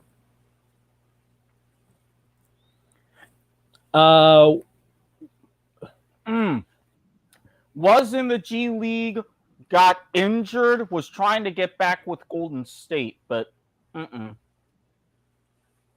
That dude was considered a can't-miss prospect coming out of high school, too. Yeah, number 2 overall pick in the 2020 draft. 5-star recruit, I believe, as well.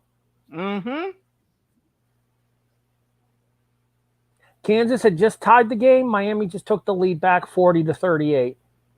16:23 left in the second half. Oh! Hey, it's an open three-pointer. Oh, he short arms it. Front of the rim. All right, back to it. Getting back into this here. Did I send you I got to send you the link to the article, too. Yeah, so that way I can include it. We quoted Jeff Borzello's article from ESPN.com.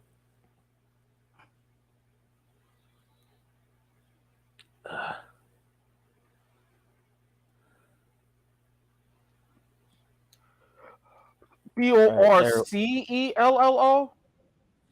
Huh? Borcello? Borcello? Borzello. Yes. Gotcha. Way down. Oh, splash! Christian Brown gives Kansas a 3-point lead at 43-40. I swear, if I hear and see that crypto commercial one more damn time, I'm a millionaire. I'm not a millionaire. I'm gonna I hate smack that you commercial. in the face. I hate that commercial. So stupid.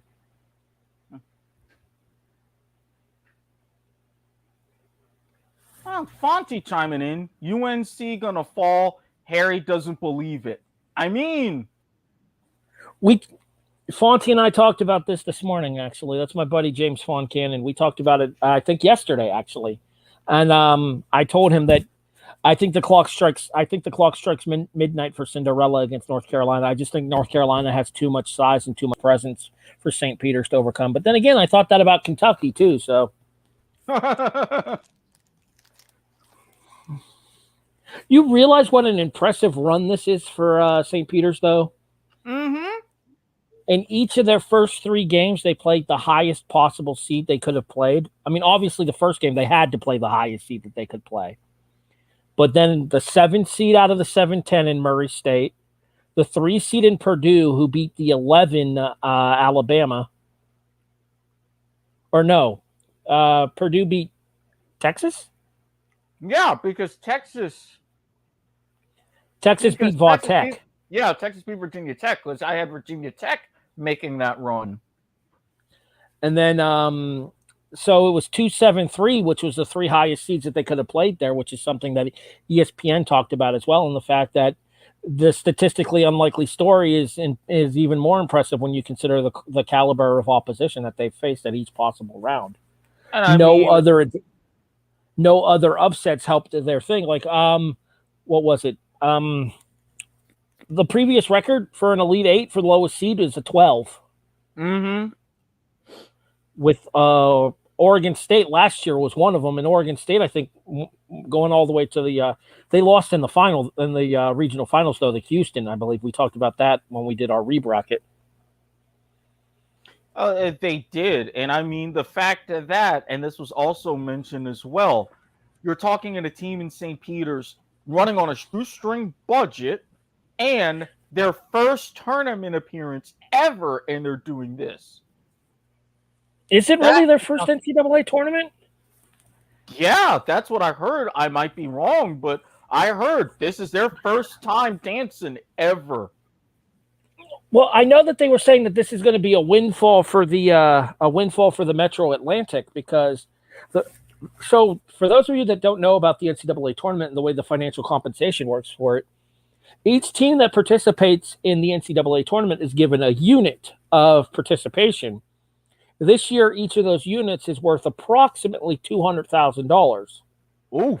A little over. Good chunk of change right there. Though that money does not go to the program, though. That money goes to the conference in order to determine how to split it up amongst the teams involved. For each round you advance, you pick up another unit. So St. Peter's is going to get 4 units for participation already. First round of 32, Sweet 16, and now one for the Elite 8 as well, which is something like $900,000 when you do the rounding and everything from what it's worth. And it's up to the Metro Atlantic to determine how this goes.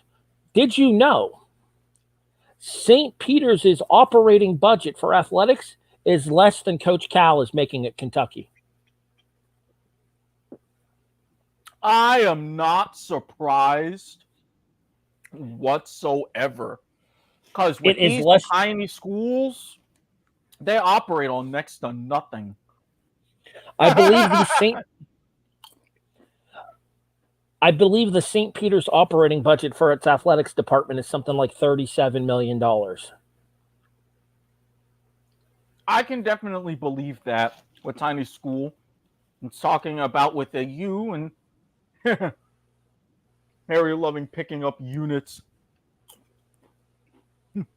Oh, For once, it's not me making these jokes.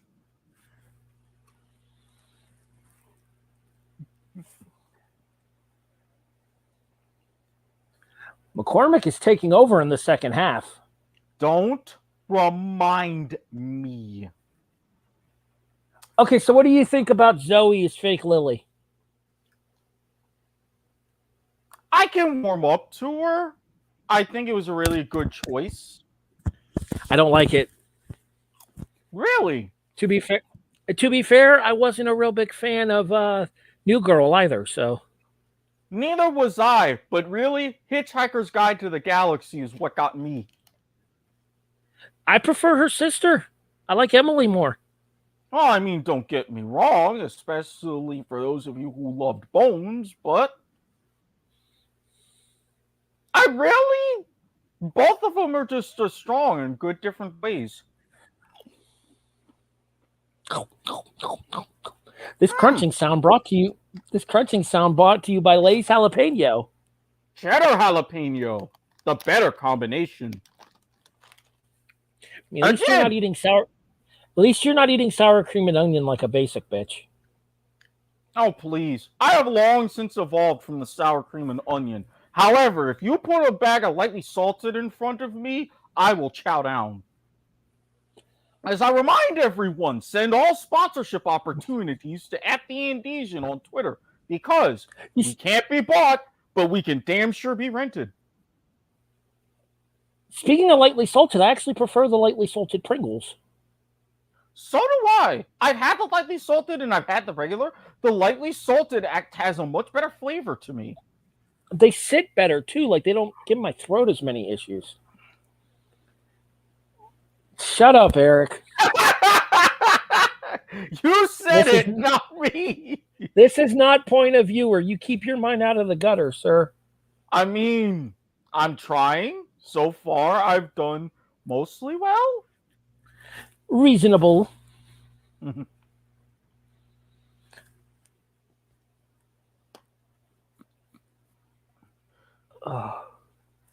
Yeah. Kansas. Approaching my nap time, apparently. Yeah, old man Broadhurst probably going to get some sleep after this game. No, unfortunately, I have a couple of things I'm going to have to take care of once we wrap up here. Well, which won't be everything goes well. Which won't be too long after the game ends, unfortunately, just because I have to go and take care of that. I do apologize for having to bail on everybody there. It's not something I traditionally like to do, but as I've mentioned before, my stepdad's 72 years old, so usually whenever he calls, I do my best to try to answer and help him with whatever it is he needs help with. Oh, yeah. Just like with myself and Mama Watkins, I understand entirely. Well, yeah, because there have been certain times where we've been on the podcast, on the game show podcast and stuff, and you've had to send me, Brian, and John to triple screen so that way you can go see what Mama Watkins needs. Mm-hmm. How the hell are we not? What is going on with our defense? I don't like this. What happened? So McCormick averaged 10 a game in the regular season. He's been averaging 8 a game in the Ncaa tournament up to this point. He currently has 15 in this game. There we go. That kind of stems the tide a little bit. Now we have to turn it back in our favor. McGusty having a pretty good night, 18 points. What's your time check? 13-12. I am more than a half a minute behind you. Okay, then. Because you guys just clanged a 3 at 13:40. Oh, yeah. That went way past that. There's the lay-in. What's... All right, give me I'm going to reload my feed while we do this here. I might switch back to Spectrum. Kansas 48, Miami 42, 12:41 remaining in the second half. Kansas had the ball. 13 on the shot clock. Working it around. Oh, signature. Oh, and a foul. Anduan? Nope. Missed the shot, so he gets 2. Harris Jr., the Jayhawk foul. 12:32 on the timestamp? Yes. Yeah, Spectrum's back live where you are, so I'm good.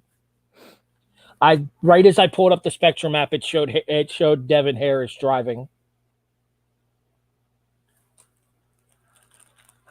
Okay, so we never actually gave official predictions for this game. I mean, we gave I gave my prediction for this game when I predicted the Elite Eight, when I predicted the Sweet 16 forward in this bracket, because this was my regional final in this bracket. And I said that I had Kansas going to the Final Four, but in fairness, I also said I had Kansas winning the national title. True. I don't know. Something about this Kansas team, they're out to revenge what happened last year with the early exit to USC in the second round. Because not only did we get knocked out by USC in the second round, and thank you for that, by the way. Hashtag fuck them Trojans. You're welcome. Not only did we get a little bit of vengeance by seeing USC lose in the first round this year, but we have the opportunity here to. They showed a stat on one of the sports pages I follow on Facebook that Kansas is in like its fifth final. It's aiming for its fifth Final Four as a number 1 seed, would tie the most all time as a number 1. Yeah, that sounds just about right. Because I mean, the other news that I saw that guys if they give Kansas a number 1 seed, they're going to do damage. Not necessarily always the case though, because a couple of years ago we got knocked out as a number 1 seed in the second round. I want to say Creighton. That might have been the year that Creighton beat us, our in-state rival. Wait, no, Creighton's in Nebraska. I'm about to say, who was the in-state rival of Omaha? Who was the in-state rival that beat us a couple of years ago in the tournament? I'm gonna look that up because I don't think it was Kansas State. No, K-State's been garbage, more or less under over the course of like the last 5 years. Like they have that whole "this is our state" thing now. When you beat Kansas, you can say it's your state. You've beaten us once in like 10 years. Okay, because what particular year are we talking? 16, 17, one of those two? All right, I'm going to look back. I want to say it wasn't a Horizon League team, but something along the maybe a Missouri Valley team. Okay, so that was that. It wasn't 18, so I'm going back to 17.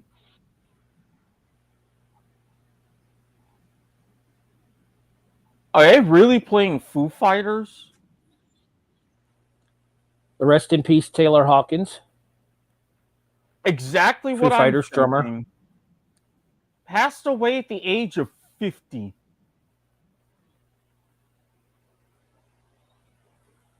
The toxicology just came out on that. I didn't look into it. I tend to try to avoid looking that stuff up unless I have like any potential reason to discuss it, like the sagging stuff that we talked about on Life is Like a Game Show. We also touched on Saget's death on Point of Viewer, I believe, too. Because it was like right after it happened that we had the episode of Point of Viewer. It was, and there's been updates about that we're definitely going to touch on a little bit more once they get solidified. I am not seeing in particular. I know it was within like the last 5 years. Hold on, I'm gonna Google it myself. Okay. I have an idea as to what to look for. Yeah, because I was looking all the way back to 14 and saw nothing like that.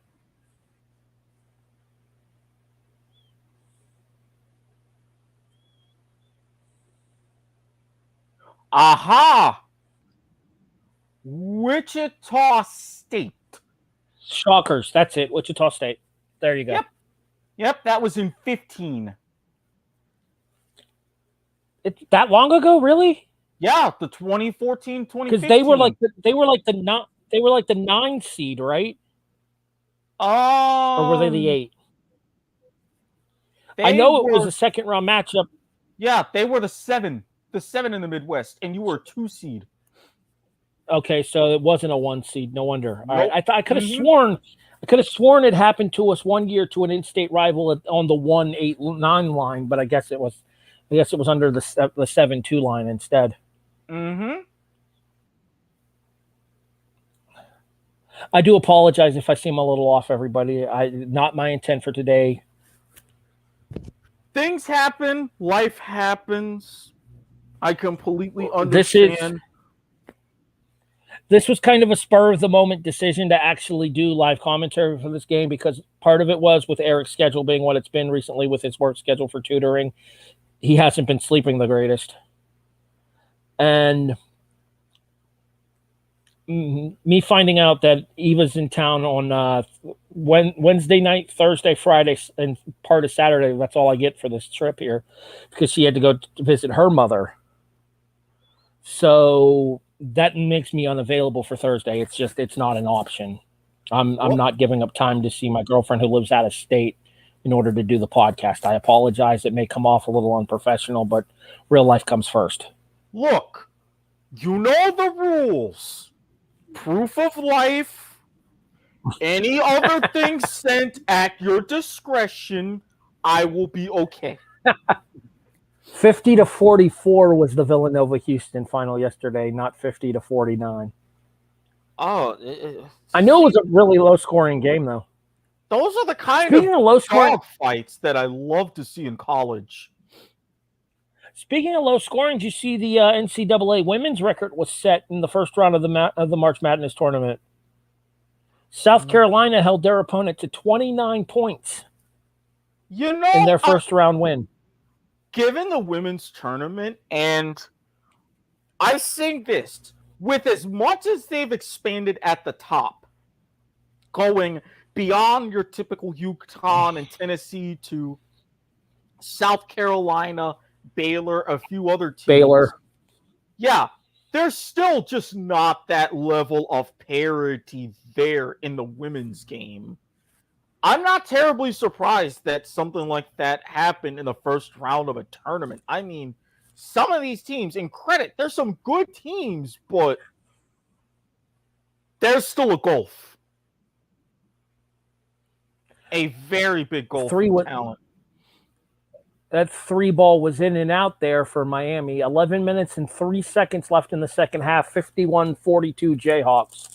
Second half has seen Kansas outscore Miami 22-7. Ugh. I think it was 35-29 at half, right? Yeah, so 22-7 to start the second half. I mean, credit to Bill Self for adjusting, because we look like an entirely different team out there, and so do they. Well, so I was having a conversation with my buddy Tom, who's a Michigan fan. We talked about Michigan sneaking into the tournament at 17-14, and he pointed out that they're a very strong second half team this year as well, and we saw evidence of that in their first round matchup in the tournament as well, when they came back trailing from like 7 at halftime and ended up winning by like I want to say like 8 or 9 the other direction. Mm-hmm. But then Michigan lost in the second round. Because I want to say that was a 6-11 match for Michigan and their opponent in the first round. Yes, because Michigan's the 11 seed. They ended up losing to, was it Tech? No, wasn't Texas Tech. Oh, because I know I had them going up against Loyola Marymount. I'm looking back. Yep, they beat Colorado State. 6-11. They got to pause that. They beat Tennessee. and then they lost to Nova. They lost to Nova in the Sweet 16. That's it. Mm-hmm. So I'm about to say, Michigan did their job in getting to the Sweet 16. It was Loyola Chicago. The minute that I had faith in them, look at what they do. The Sister Jeans went home in the first round. The Sister Jeans went home in the first round to Ohio State. Again, don't blame me. I tried. Y'all were forgiven in my eyes.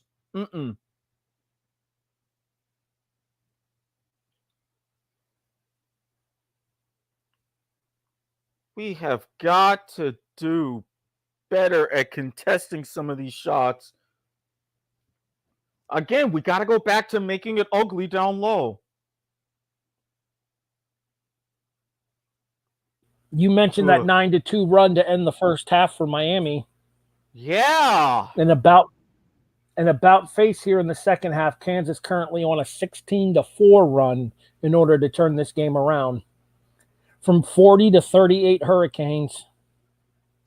Yeah, I actually did. From 40 to 38 Hurricanes to 54-44 Jayhawks. Toby, fellow Wolverines fan, as we were mentioning previously. We have quite the eclectic crew here on W2M Network. Indeed we do, as I accidentally hit a button. Who's Brian's team in college basketball? I don't think he has a college basketball team. I don't think so, because I haven't heard him mention college basketball all that much. I know for him, it's primarily football, a little bit of hockey. Lightning played the Red Wings yesterday, actually. Mm-hmm. The Lightning 2-1 in overtime. Oh, I was so happy. I was just going to say, Lightning 2-1 in overtime. Yeah, the Lightning picked up a 2-1 win in overtime, so the Red Wings picked up a point at least. Yeah, I was very happy that my Panthers came back 3-0 down against Ottawa to win in a shootout. Was that the game that aired on ABC yesterday? No, that was actually the game I talked about with Evgeny Dadonov. That was the Golden Knights against Chicago. That was when I was on the phone with my stepdad. Yep, Dadonov, after they invalidated the trade because of the no trade clause, Dadonov scored the overtime winner 5-4. Because wasn't whatchamacallit, one of the teams up 3-0 in that game as well? I think Chicago might have been Chicago up 3-0 in that one. Yeah, I think the ESPN notification for the ESPN Plus thing in order to tune into the game that I got on my phone said something along the lines of Ducks battle back from 3-0 deficit to tie game at 3:14 something left in the third period. Watch now on ABC or the Watch ESPN app. Yep.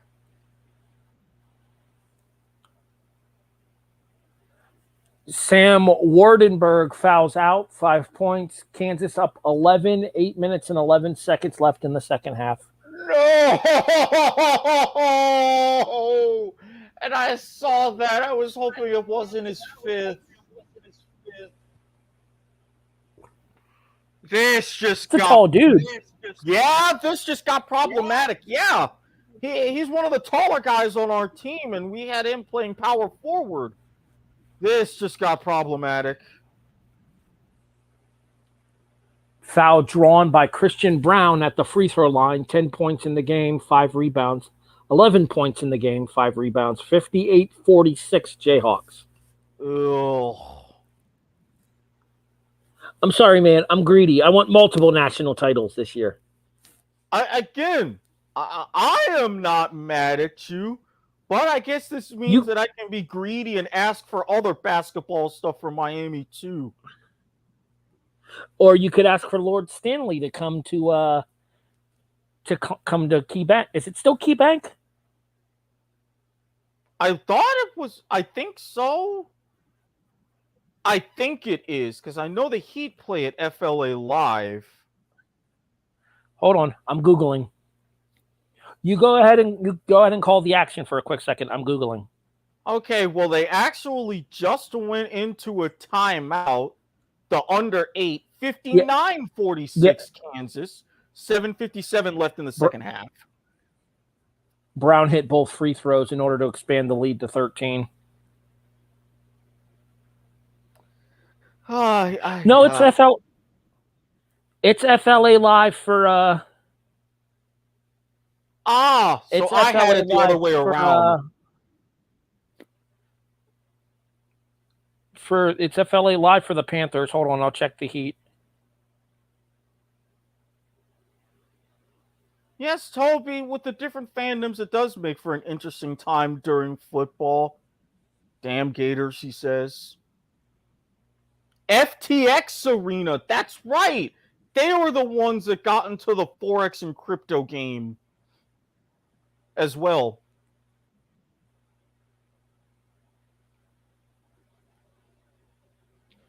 So, yeah, although granted, I don't know necessarily if Lord Stanley is coming, but I will be happy for just a playoff series win. I want to shut up about the narrative of how we haven't won a playoff series since '96. I want that to end once and for all. Hopefully we're in a position to do that this year. My buddy Harv just messaged me, fellow Jayhawks fan that just had a chance to turn on the game. He was just getting out of bowling. He does like the local bowling circuit up here. I told him that he's like 7 minutes and 57 seconds of in-game scares left upcoming. I said, you think that's bad? You should have seen it at halftime. Down 6 and no 3-pointers made in the game. Those were the minutes. And I stick by the fact that I say 5-pin bowling needs to be a thing south of the border here. So that's a Canadian thing, huh? Yeah, why let Canada have all that fun? Brats. And as we see that, they have the commercial or the commercial for the bowling show that's coming on CBS. I heard about this. He looks from the star of the show looks familiar. Mm-hmm. Is that the dude from Boston Legal? I don't think so. Not Boston Legal. Boston Public. I don't think so. I don't think so. Masters Live, April 7th to 10th, which means the opening round will be on the next time we are with you with the Broadhurst Watkins Sports Report. Or it'll just wrapped up earlier that day the next time we are with you. And, well, I guess this is relevant. We can kind of mention it here since they just talked about it there with the advertisement. No Mickelson in the Masters this year. Well, I'm not entirely surprised. I know there's a variety of reasons. Most of which being the fact that he tried to get everybody to jump ship to that Saudi Arabian tour. It wasn't just that. I found out who initially tried to start that tour. Greg Norman. When's the last time? Yes, when's the last time you heard his name? I read that and I was like, him? Of all people? The last time I heard his name was when I was watching the ESPN 30 for 30 about him choking at Augusta. Even Saturday Night Live did a skit on Weekend Update about that year. They gave him the new nickname, the Crab. Grumpy Normans. Well, not to mention crabs are much less menacing creatures than sharks. This is true. Did Lightfoot get that out of here? He did. A replay of Mitch Lightfoot's block. I'm telling you, dude. I'm telling you, dude. I was in my. Really had to zoom in on his face after that. Dude, I was still in my 20s when he started at Kansas. I'm 37 now. It may not be actually correct and accurate, but it sure feels that way. I mean, look, if they had him on some of them old teams in the 90s and everything else, and you see grainy footage of him around, you know something's up. That's all I'm saying. It's actually Greg Ostertag with a different name.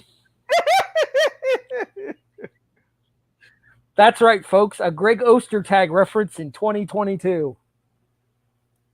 That's how we roll here on BWSR. Coming up on the 2-hour mark, Erik, why don't you hit everybody with the station identification?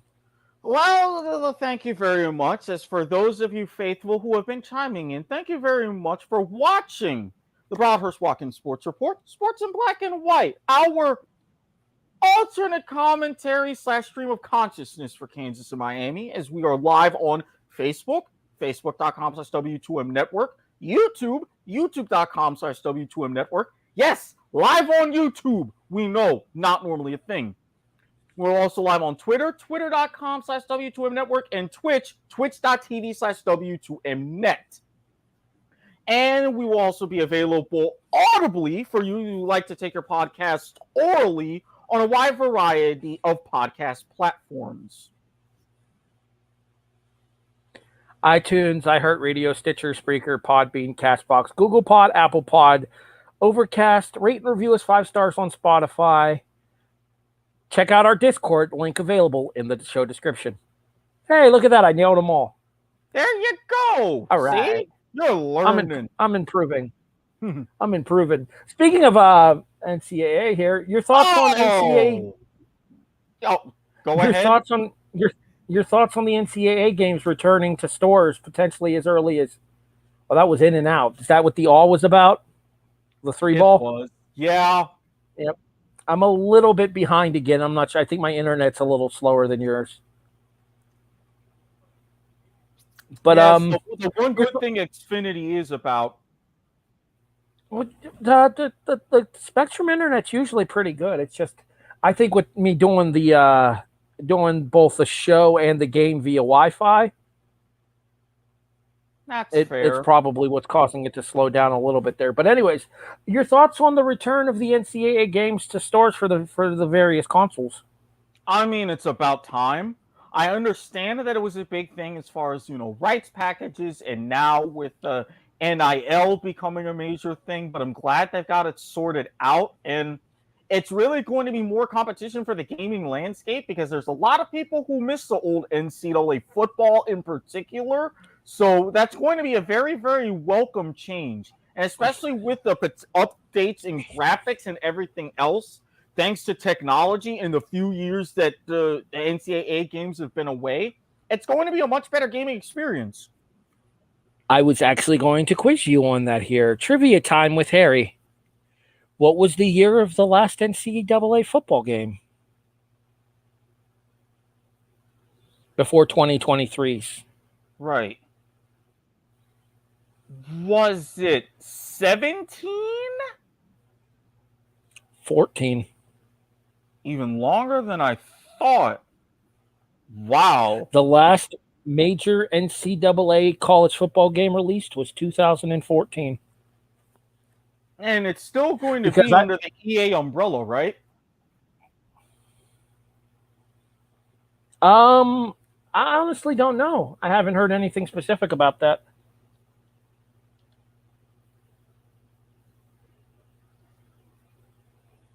Yeah, EA Sports, aiming to launch its game summer of 2023. So still under the EA umbrella. They better do better by college football than they have been by Madden in these last few years. Because between the terrible rankings and everything with people getting sucked in by Madden every year and FIFA every year. Like they have Madden rank. They have full-on Madden ranking reveal parties nowadays. How insane is that? Well, I'm not surprised with the Madden reveal ranking parties because that's a thing. And how many players do you see on Twitter having tweets about being in the coveted 99 club?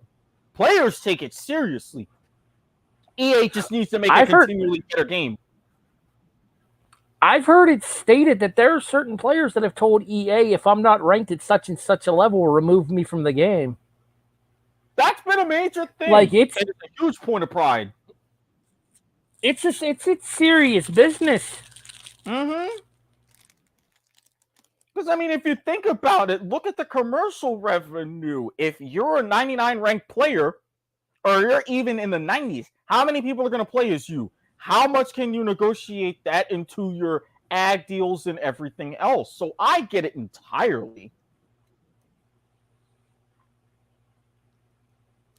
Is there like a certain fee that they get for being involved in these games? I've never heard any of the specifics or anything about this. I know there's a licensing agreement between the NFLPA and EA Sports.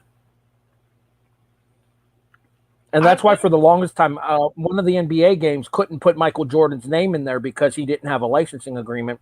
So it just said on the old classic vintage teams, it just said Chicago Bulls small forward number 23. Mm-hmm. And it was the same thing with some of the old MLB games. Those who participated, like in the lockout or during the strike in early 95, even though they were all sorted out afterwards, they weren't allowed to be in any subsequent games for a while. Because I heard of what was it? MLB The Show back in 2004, after the Red Sox won the World Series. They did not have Kevin Millar in the game because he was one of those players that the MLBPA considered scabs. I saw a video about that on YouTube. The Strike Busters in 95. Right. So mm-hmm. I think not only do you have that particular licensing agreement, but say if you're an athlete on the cover, or say if you're going to be more in the commercials and stuff, you get an extra cut into that as well.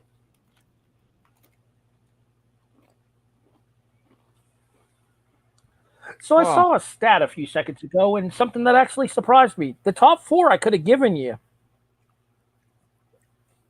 Do you see who the 5th winningest program all time in college basketball is? I saw that stat briefly, but I had switched back here, so I missed it. Kansas is number 1, having just passed Kentucky. Mm-hmm. Kentucky's number 2. Mm-hmm. North Carolina's 3rd. Mm-hmm. Duke is 4th. Temple is 5th. Temple's been around a very long time. Very long time. I didn't realize that Temple had been that successful. I know there were years under John Chaney where they had a ton of success and stuff, but you don't really hear the name Temple anymore as a successful program. Mm-mm. That attributes to their success back in the day. Plus, as one of the Big Six schools in the Philadelphia area, that explains a few things. Another one of those Big Six schools will be playing in the Final Four this year, that being Villanova. Yep. I am so glad that I am having a drink during this game. The second half is, while depressing, much more tolerable. How the hell did we go from up 6 to now down by damn near 20? Well, if you listen to my friend Lou... That just answered my question. If you listen to my... Alley-oop! If you listen to my friend Lou, he'll tell you it's because the referees are against you. I mean, I can't even blame them for this one. I was going to say, I've seen a couple of calls that may have been considered questionable, but by and large, I think these zebras have been more or less on it. Oh, yeah. And you barely even notice that they're there, which is how referees exactly should be.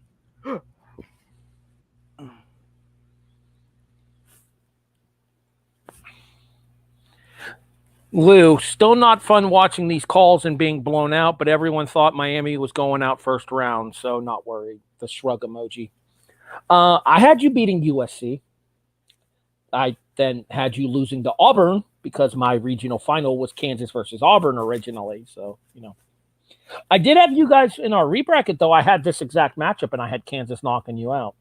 Yeah, like I said, my head told me Kansas. My heart was telling me Miami.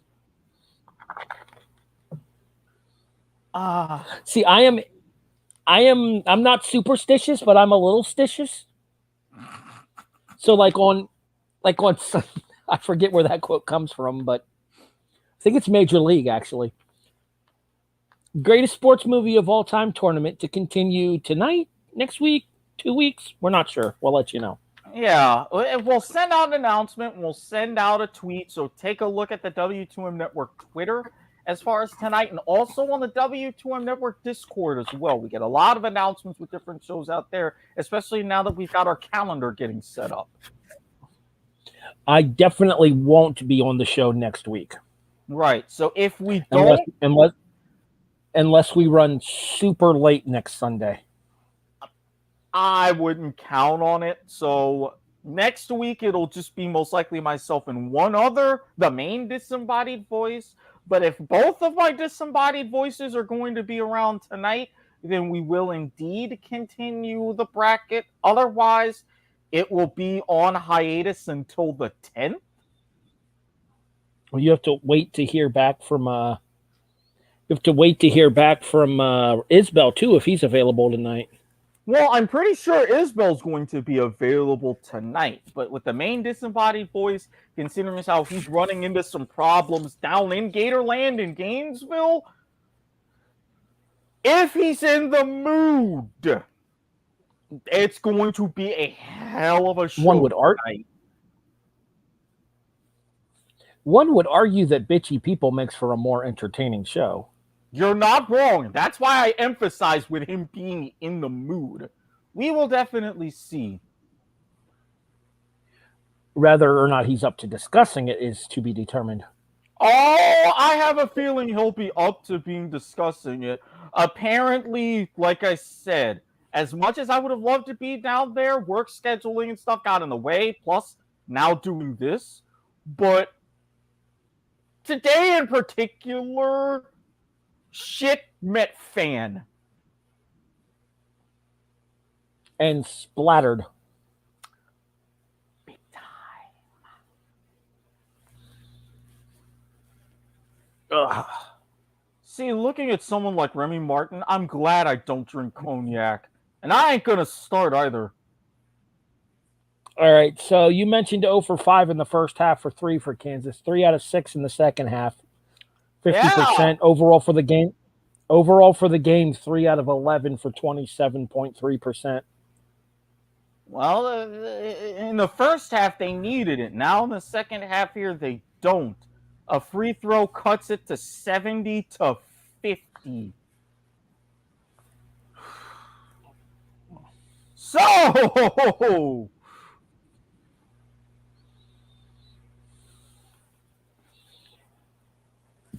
and apparently now it's going to become a... Really? What the hell just happened? 10-second violation? Maybe. Yeah, because the shot clock says 19, so possible. They reset the clock to 20, though, and that's usually side in for offense. Yeah. So maybe they called a foul on that long throw?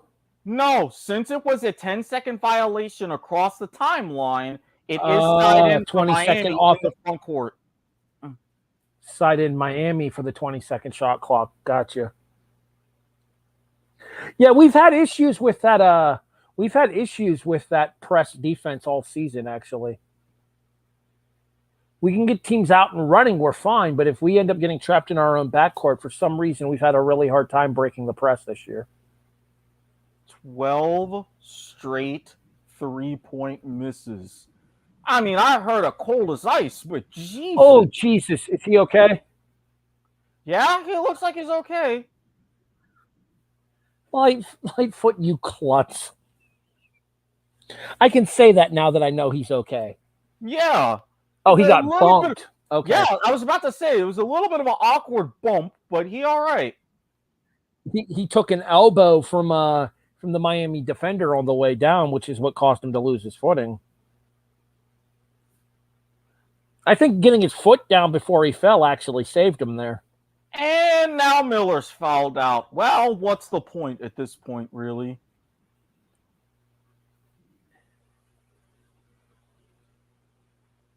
I still imagine that there's going to be huge ass pressing going forward, though. Well, I mean, down 20 with under 3 to go. I mean, hell, stranger things have happened, but not that strange.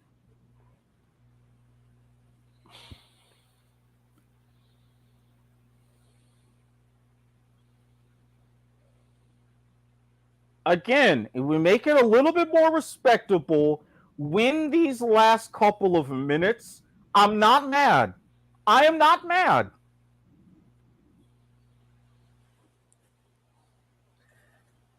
All right, realistically here, Kansas is winning this game at this point. 2 minutes and 38 seconds, Jayhawks up 20. What would you be satisfied with as a final margin of victory? Like as a Hurricane fan, what would you consider a positive going into next season with the team showing fight down these last 2.5 minutes? If we can cut it to 10, if we can somehow cut it to 10, I'd be okay with that.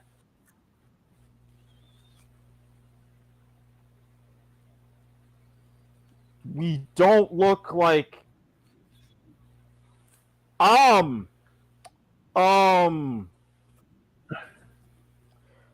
don't see that happening, but I stand by that.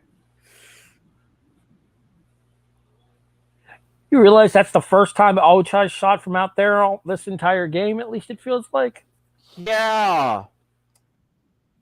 I take it back. It is his second 3-point attempt. He's made both of them. It might be walk-on time here. Now you go with the heartwarming story with Bill Self's dad. Damn it, Kevin Harlan.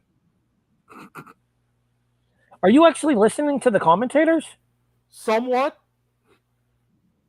I can't hear them at all. I have the TV muted. Well, the fact that I have it playing through my computer, that's how I'm able to listen to some of the commentators.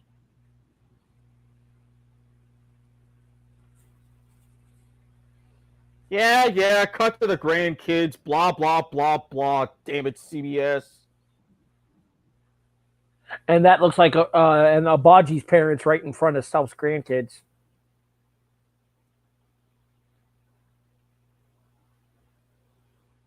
I think Kansas may have put in the backups and the walk-ons. I'm about 90% sure Kansas has put in the backups and the walk-ons. And of course, because I don't recognize a single player on the court right now for Kansas. Nope, I take that back. 21. Why does that guy look familiar?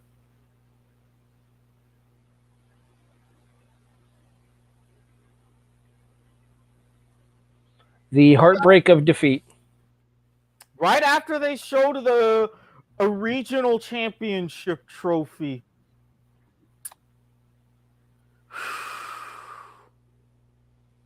And I was about to say, that would have been another 3.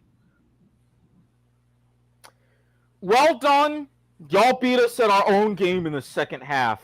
I can't lie. I can tell you right now who 21 is. That's Sheehan. Or Tehan. Chris Tehan, excuse me. He's a walk-on. He's been like one of our non-scholarship players for like the last 2 seasons. So one of your more super subs. Gotcha. The kind that usually only get into a game when it's late and it's a blowout.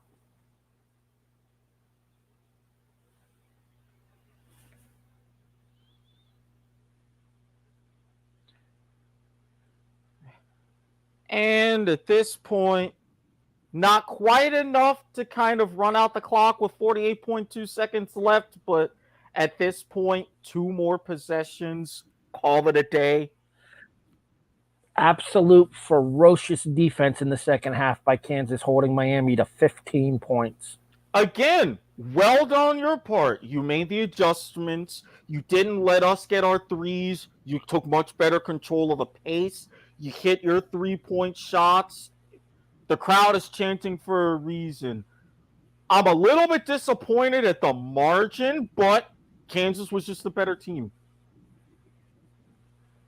Well, in the second half, Kansas was the better team. I'd argue. Was that necessary? I said 2 possessions. They couldn't run out the shot clock at this point. Now No, I don't disagree. He basically shot that from the logo, though. You're in a tournament game. You're in the Elite Eight. Shoot your shot. Get your viral moment. I'm not. If it was the other way around, I would have said the same thing.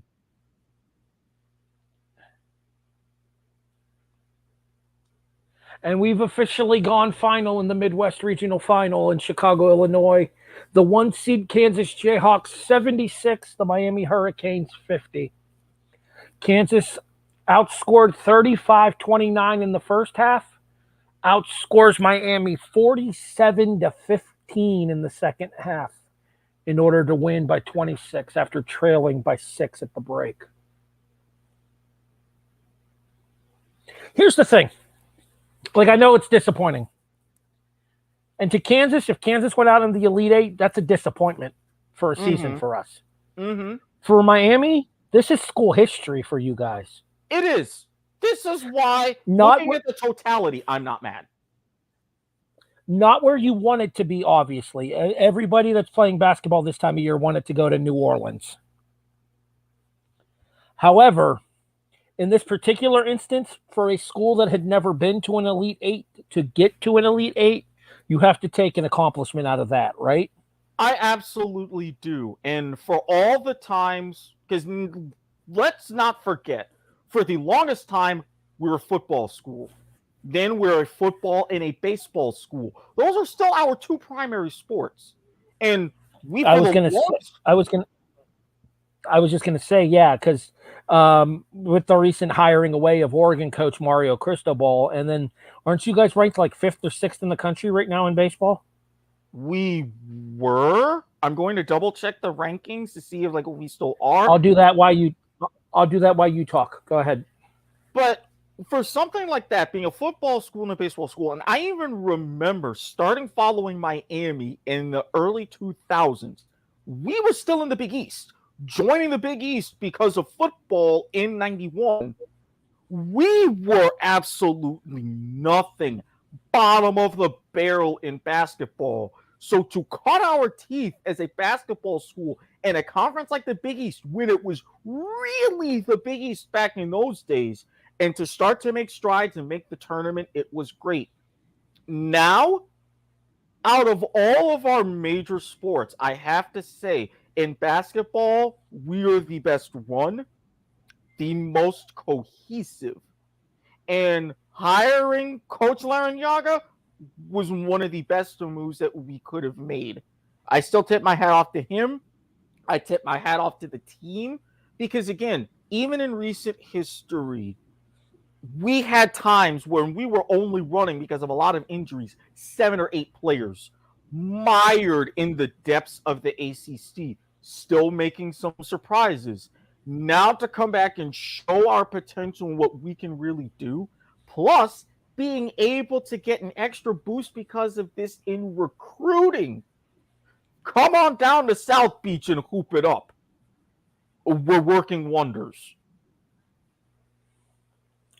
Miami is not currently in the top 25 in baseball. I didn't think so, because I was looking up our baseball schedule, and I'm like, we're not ranked. That's a bit of a thing. We've had a couple of years in baseball, especially since Jim Morris retired. So I'm going to double check those standings.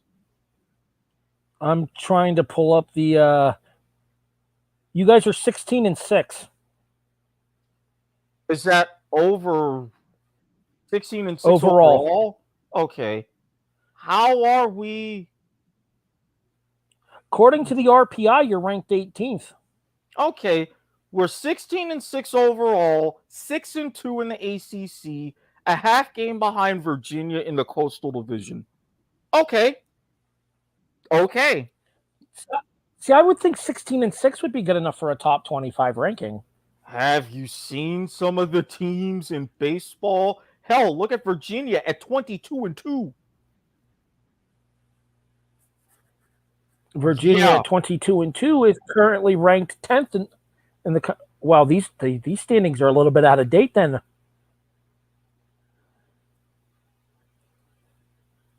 Because I'm looking at These rankings, right, and yeah, I'm seeing Virginia at 19-1 yeah. on NCAA.com. Oh yeah, they are probably going to change after the weekend because I know they update after each of the weekend series. Right, because Florida played Bama earlier this week, and then we had a game against Bethune-Cookman, and then somebody, I'm not sure who we played over the weekend. I think it might have been Georgia, actually. Yeah. Oh, because the Gators are 15-5 and ranked 8th in the country. Yeah, Miami actually going for a series sweep of North Carolina. 2-2, bottom of the 12th. Okay. Sounds like somebody might be heading over to ESPN Plus once we wrap up here on Broadhurst Watkins. If they have it, because again, ACC Network, which even ESPN Y'all haven't gotten that? No. Spectrum settled. We get ACC Network now. Of course you do. And Xfinity is still being Xfinity. You want to go ahead and pull up the banner? You can pull up the banner if it'll make you feel better. I'm pulling up the banner as I speak. Here's to you, Xfinity. We are 2 hours and 22 minutes. We're 2 hours and 22 minutes in. I say we call it a wrap right here, Eric. What do you say? Yep, we've had our fun. Rock Chalk Jayhawk. Go KU.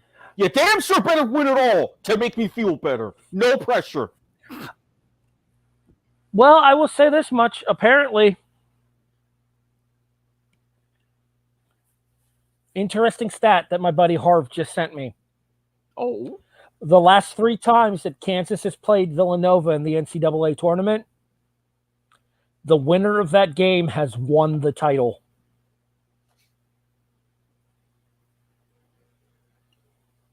I think it's 2-1 Jayhawks in that regard. I'm just saying, it's doable. I'm pulling for it all. Unfortunately, I'm going to have to follow that game on my phone. Guess what next Saturday is, Eric? Ooh, isn't next Saturday WrestleMania? Night 1 of WrestleMania. Okay, yeah. The timing could not have worked out worse for us to have a good run. And I won't be able to watch the game on Monday either because me and Rattledge are going live right after Raw with a special episode on April 4th of the Indie-Siders. Expect a lot of updates at your request. I'm gonna run it on my tablet if I can, or if we make it to the chip, I'll run it on my tablet. That works. The game on Saturday, yeah, I'm gonna have to follow on my phone. All right, let's put a nice little tidy bow on this. You have been listening to the Broadhurst Watkins Sports Report, Sports in Black and White, Episode 5, Special Edition Sunday, Kansas versus Miami in the Elite Eight of the NCAA Men's Basketball Tournament. We are a presentation of the W2M Network online at W2Mnet.com. You can find us in video format to watch our beautiful, handsome faces if you would like to by going to YouTube, Twitter, Twitch, and Facebook and checking us out on W2M Network everywhere except for Twitch, where it is W2M Net. Hey, you got it this time! In addition, if you prefer to take your podcast orally, gimmick infringement, check us out on iTunes, iHeartRadio, Stitcher, Spreaker, Podbean, CastBox, Google Pods, Apple Pods, Overcast. Rate and review us 5 stars on Spotify, and check out the link to the Discord to converse with us, available in the show description. Erik, where can people find you online? You can find me at Squid Sports Head on Twitter, where you can go ahead and commiserate with me about today's game, or if you want to toss me out ideas for other stuff, gladly. If I happen to continue the sleep schedule, you may see me live tweeting some cricket now that the Women's World Cup is in the semifinals, or some other test matches or things. Definitely let me know. Otherwise, you can find me on Facebook if you want to talk about some other stuff. You know the drill by now. Guy, Wine, Recliner, Erik Watkins. That'll be me. And when I'm not here on the Broadhurst Watkins Sports Report, I am with Ryan Espinoza with League to the Max or whatever. We're going to be back for the LCS playoffs, so stay tuned with that. That's on Mondays. Tuesdays, Life is Like a Game show with Ryan, Harry, and Jonathan Nielsen. We will be wrapping up Price is Right month this week as we go into the other different bits and bobs that we haven't covered throughout the month. So expect various amounts of clips. If you want to see the previous episodes, go to the YouTube archives on W2M Network. Allegedly Wednesdays or Saturdays, Soccer to the Max. Check with the man who you can always send your hate mail to if you missed that show and want us to talk about it, s.garmer@gmail.com. That's where you go. Aside from that, yeah, expect another episode of Point of Viewer. It's Sundays. If we're not continuing our bracket for the greatest sports movie of all time, we'll be talking about something. I may or may not have seen some different videos about Thailand, massage parlors, Pattaya women. I will discuss that more in depth one of these days. Possibly tonight. Possibly, yes. Needless to say, would make a trip to Thailand a lot easier on my end. ATV the Eagle, I can't top that. I'm not even going to try. ATV the Eagle pretty much everywhere. Facebook, Instagram, Twitter, Yahoo. Obviously, hate mail to s.garmer, but ATV the Eagle at yahoo.com if you're interested in communicating. I am also on Facebook, Harry Broadhurst. By all means, feel free to shoot me a message, talk sports, wrestling, whatever it is you wish to talk. I'm by and large pretty friendly. Don't be a dick. That's all we ask. Same. It is the tagline of PO. It is the tagline of POV after all. And yeah, I think that'll about wrap us up here.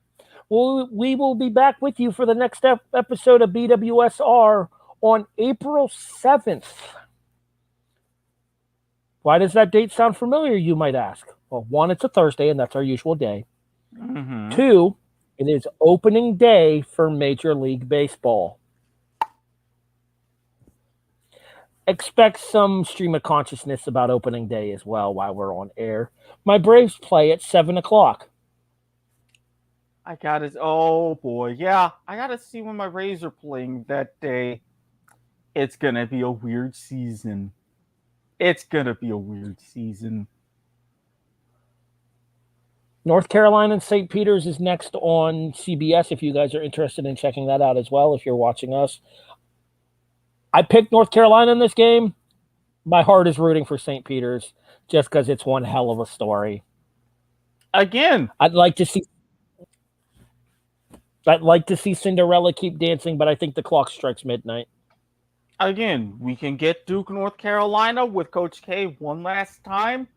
But in the words of the great movie, The Big Lebowski, you don't fuck with the Jesus. I'm just saying. Wise, Just saying. wiser advice we have never given here on the BWSR. For Erik Watkins, I'm Harry Broadhurst.